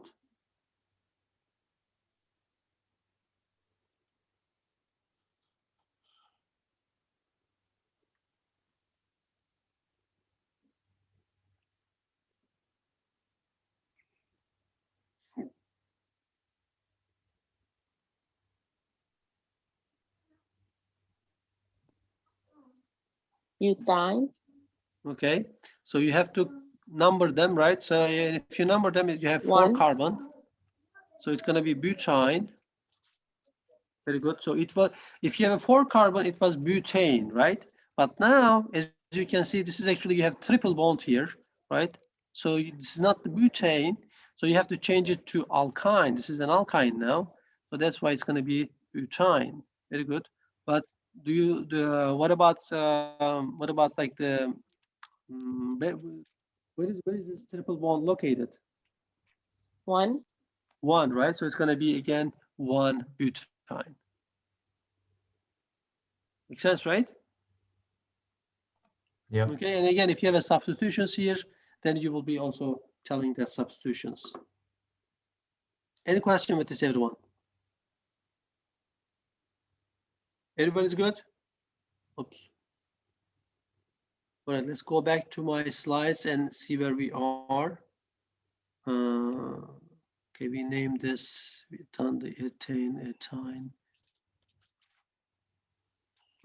Okay, and now, any question with this alkane, alkene, or alkyne? Again, it's the same thing basically, right? We did some examples, and I might be doing some couple more examples.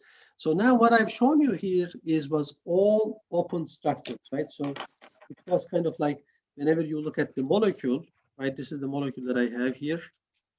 Where are you guys? Let's see. Oops.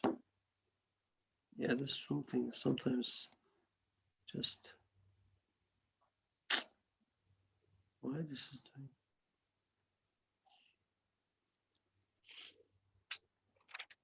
Okay, there you go.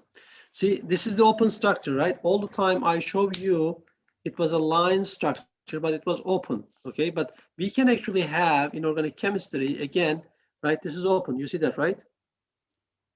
This is open. But in reality, you can actually connect this to carbon, and then you can actually cyclize, right? We are gonna call this a cyclic compound, see? Now I have a cyclic ring, you see that, right? And this is again real molecule. It can exist again. And so what we're going to call this, as cyclic molecules. And it's the same basically names, but we're just going to add cyclo, right? To represent the cyclic meaning, right? It's going to be called cyclo. If you have 3 carbon, it was a propane, but now it's a cyclic propane. So therefore it's going to be cyclopropane. Make sense? And everything else is going to be the same thing. If you look at, for instance, this guy, how many carbon do I have? 1, 2, 3, 4, 5. So it's going to be pentane, but this guy right here, right, it's going to be a cyclopentane. You see that, right? So where is this type of hydrocarbon found in?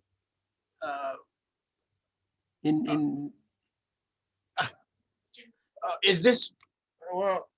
Well, I mean, you're gonna see this again. If you look at cholesterol, for instance, again, when we are not gonna cover that chapter, but they exist actually in our body. If you look at all the enzymes, they have like a lot of cyclic structures like this.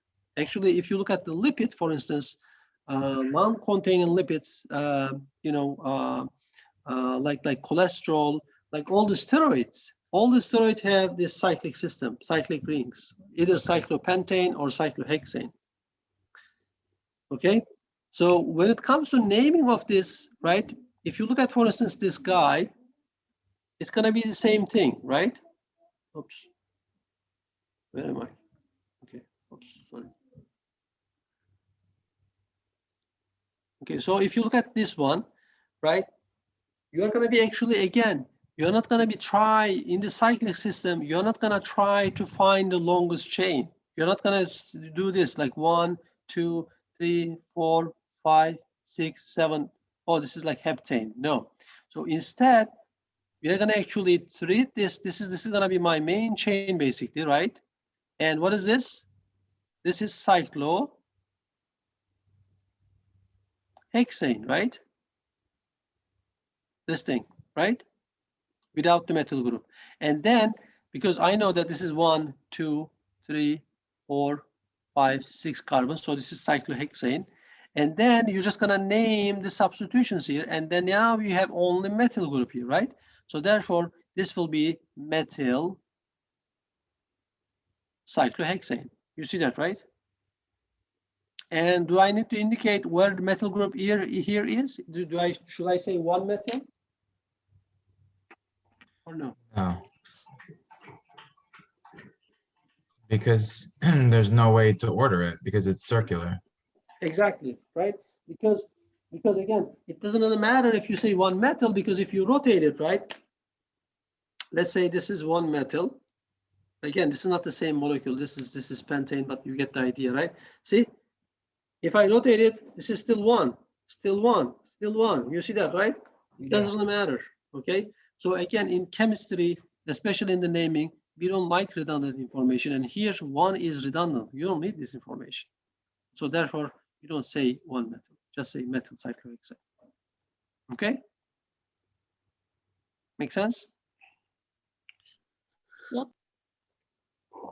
Okay, and what about this one? And this one is, again, here you have 2 substitutions. Again, same thing. The last name is going to be still cyclohexane, right?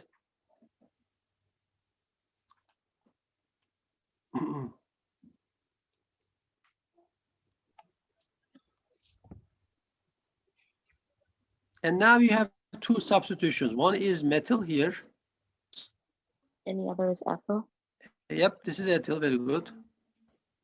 And in this case, right, whenever in the cyclic system, right, you want to give the higher, this is higher branch, right? Because we have 2 carbon is branching out, but over here we have only 1 carbon. So that's why I want to give the higher branch as smaller number. So I have to start from here, 1, 2, and 3, right?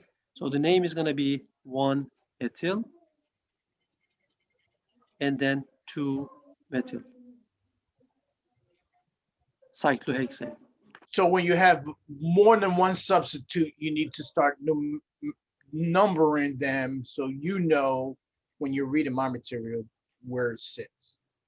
Okay. Yeah, again here, right, you don't want to be like numbering here, because if you start from numbering here, we want to, again, this is the same idea. We want to give the substitutions lowest possible number. So you don't want to be numbering here, right? 1, 2, 3, 4, 5, 6, obviously, right? Again, you want to give the substitutions as small as possible number, and you have 2 options here. Either you can start from here, 1, 2, 3, or you can do other way around, right? You can start from metal, 1, 2, 3. So which one is which? So in this case, we give the higher branch. This is higher branch because it has higher carbon number. We give that a priority and we start from that. So it's that, right? We say 1 ethyl, 3 methyl. Make sense? And you always go clockwise. No. The- We don't do that. We don't do that, okay? So the numbers, you use the numbers when you have more than one substitute. And the higher branch, higher carbon branch gets the priority for the lowest number. So the higher. Okay. All right, very good. And again, this is methylcyclohexane. We just named this. And I'm going to pass the aromatic compounds, but again, these are also, you don't have to worry about this, guys. This is called hydrocarbons still, right? We are still hydrocarbons, but we're going to call this aromatic hydrocarbons. These are very interesting molecules. It's very highly unsaturated. As you can see, this is actually C6H6. There is a long story of finding the structure of the benzene. They tried almost like 100 years to find the structure of this benzene. And there was this German scientist, Kekule, actually, who got the structure of this cyclic system. And he found actually, he said that he had a daydream of a snake eating its bite, you know, so that he thought about this cyclic structure. And then he proposed, and it turned out to be a very good structure, actually, even though there was some setbacks in his structure, but it was the first step. Again, you don't have to worry about this, but these are, again, very stable compounds. And because of the aroma that they have, the smell, that's why they gave them aromatic compounds. But we cover this in organic chemistry in higher detail. And these are some of the extended aromatic compounds. This is actually naphthalene. We used to use this to put in our clothes to repel the bug. What bug that you call? I forgot the bug's name, but you know the bugs that eat your clothes. Moths. Moths. Yeah, exactly. Yes. Moths. And also they put in this. I love the smell of naphthalene. It kind of like bringing me my childish memories, I guess. They put on also in toilets and things like that to kind of like give that smell, I guess. Okay, so these are my last questions. And so like, again, we already did this, right? And what about this one? Again, this is again a cyclic system, right? But you can actually have a double bond in the cyclic system as well. So how would you name this guy?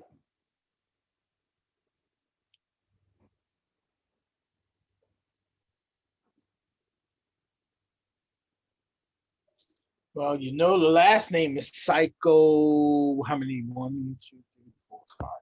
Cyclohexene. Cyclohexene. Right? If there won't be a double bond, we know that this will be actually hexane. But since this is a cyclic system, it's going to be cyclohexane. Hexane. But now I have a double bond here, right? Yeah. So all I have to do is just change the E to E, right? That was E-N-E. Yeah. This is the double bond. Yeah. So now this is ene. You see that, right? So again, that's important. So whenever you say cyclohexene, I know that it's actually cyclohexene. And again, you don't really tell me it's one cyclohexene because it doesn't matter, right? Where the double bond is. It's just rotating, so it's still good. All right, everyone. Let me stop sharing my screen for a second, and I'm just going to double check one more thing here. Professor, I have a question. Sure. There was a quiz, the chapter, I think it was chapter 7 or chapter 10, or it was quiz 7, chapter 10, I think. Was that due yesterday, or is that due on the 26? The 26. Oh, okay. So the only thing we had to do was the 2 labs for this week. Yeah, and I'm going to assign another lab actually for this chapter as well, so that you can actually practice too. I think that's a good practice in terms of like naming. Are you going to assign another quiz or just that one quiz? Say it again. Are you going to assign another quiz or just that one quiz? Well, I mean, again, you're going to have a quiz for this chapter too. For the chapter that we just covered today is going to be a quiz. Yeah, exactly. So you're not adding another lab or another quiz for chapter 9 that we did, or chapter 10 we did a week and a half ago. What was that chapter? That was the nuclear medicine. That was chapter 10. You had 2 labs and 1 quiz. Yeah, I think we did the nuclear chemistry. I already Yes. assigned last time. Yeah, and so now I'm going to be assigning a new lab for this hydrocarbons. So the so for chapter 11, chapter 10, you gave us 2 labs. No, it was one lab for osmosis. Oh No. yeah. And then the quiz, which is due next weekend. Yeah. By next So I'm going to Friday. have another quiz for this chapter, right? Yeah, whatever the chapter 11 or whatever. Yeah, and then you're going to have 1 lab to finish till next Saturday. Okay. Yeah. Sounds like a plan. Whew. Good. And before we go, let's do one more exercise. Just want to show you one more exercise, and then maybe we can go. Okay. I know we did like 2 hours. Thank you for bearing with me. I know it was a long time. Okay, so how would you name this compound? I think this was related to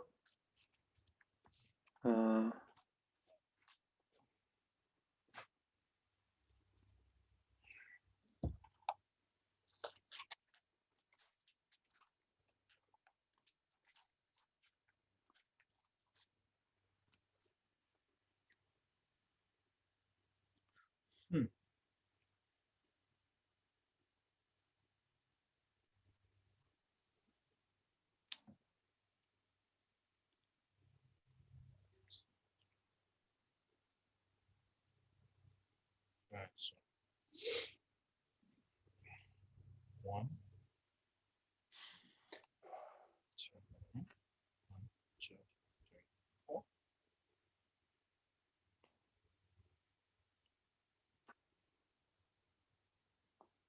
anyone?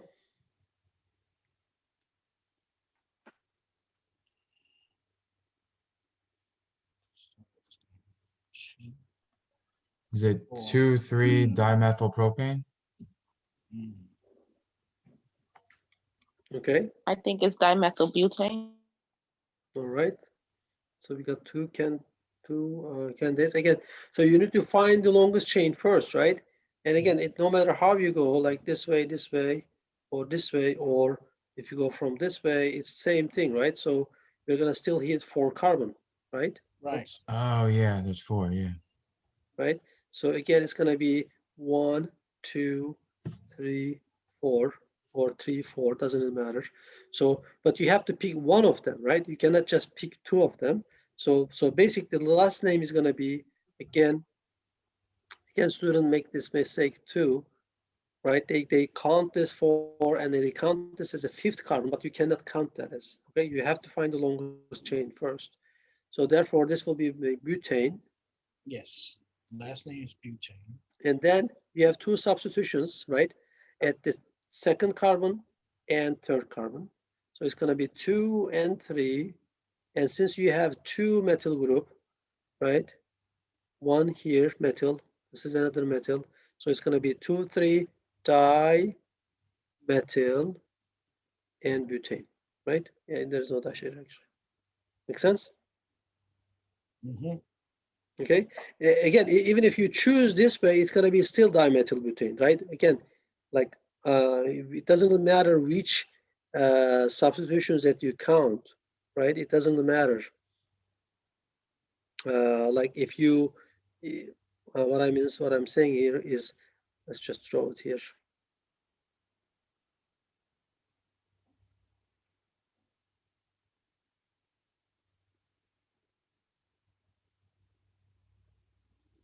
like we count the CH3 as a substitutions, but even if you go like this way, it's the same thing, right? Like this way, 1, 2, 3, right? So now this is part of your ring, 1, 2, 3, and 4. Now these two are going to be your substitutions. And same thing, these are metal. We have only one carbon here. You see that, right? One carbon with a tetrahydrogen, one carbon with hydrogen. So it's going to be still 2,3 dimethyl butane, basically. Make sense? Yep. All right, good. So now you are master right now. You can go ahead and take the quiz. I'm still going to get it 40. But I have to publish the quiz first, yeah. All right, everyone. So that's going to be it for today. Do you have any questions, any concerns?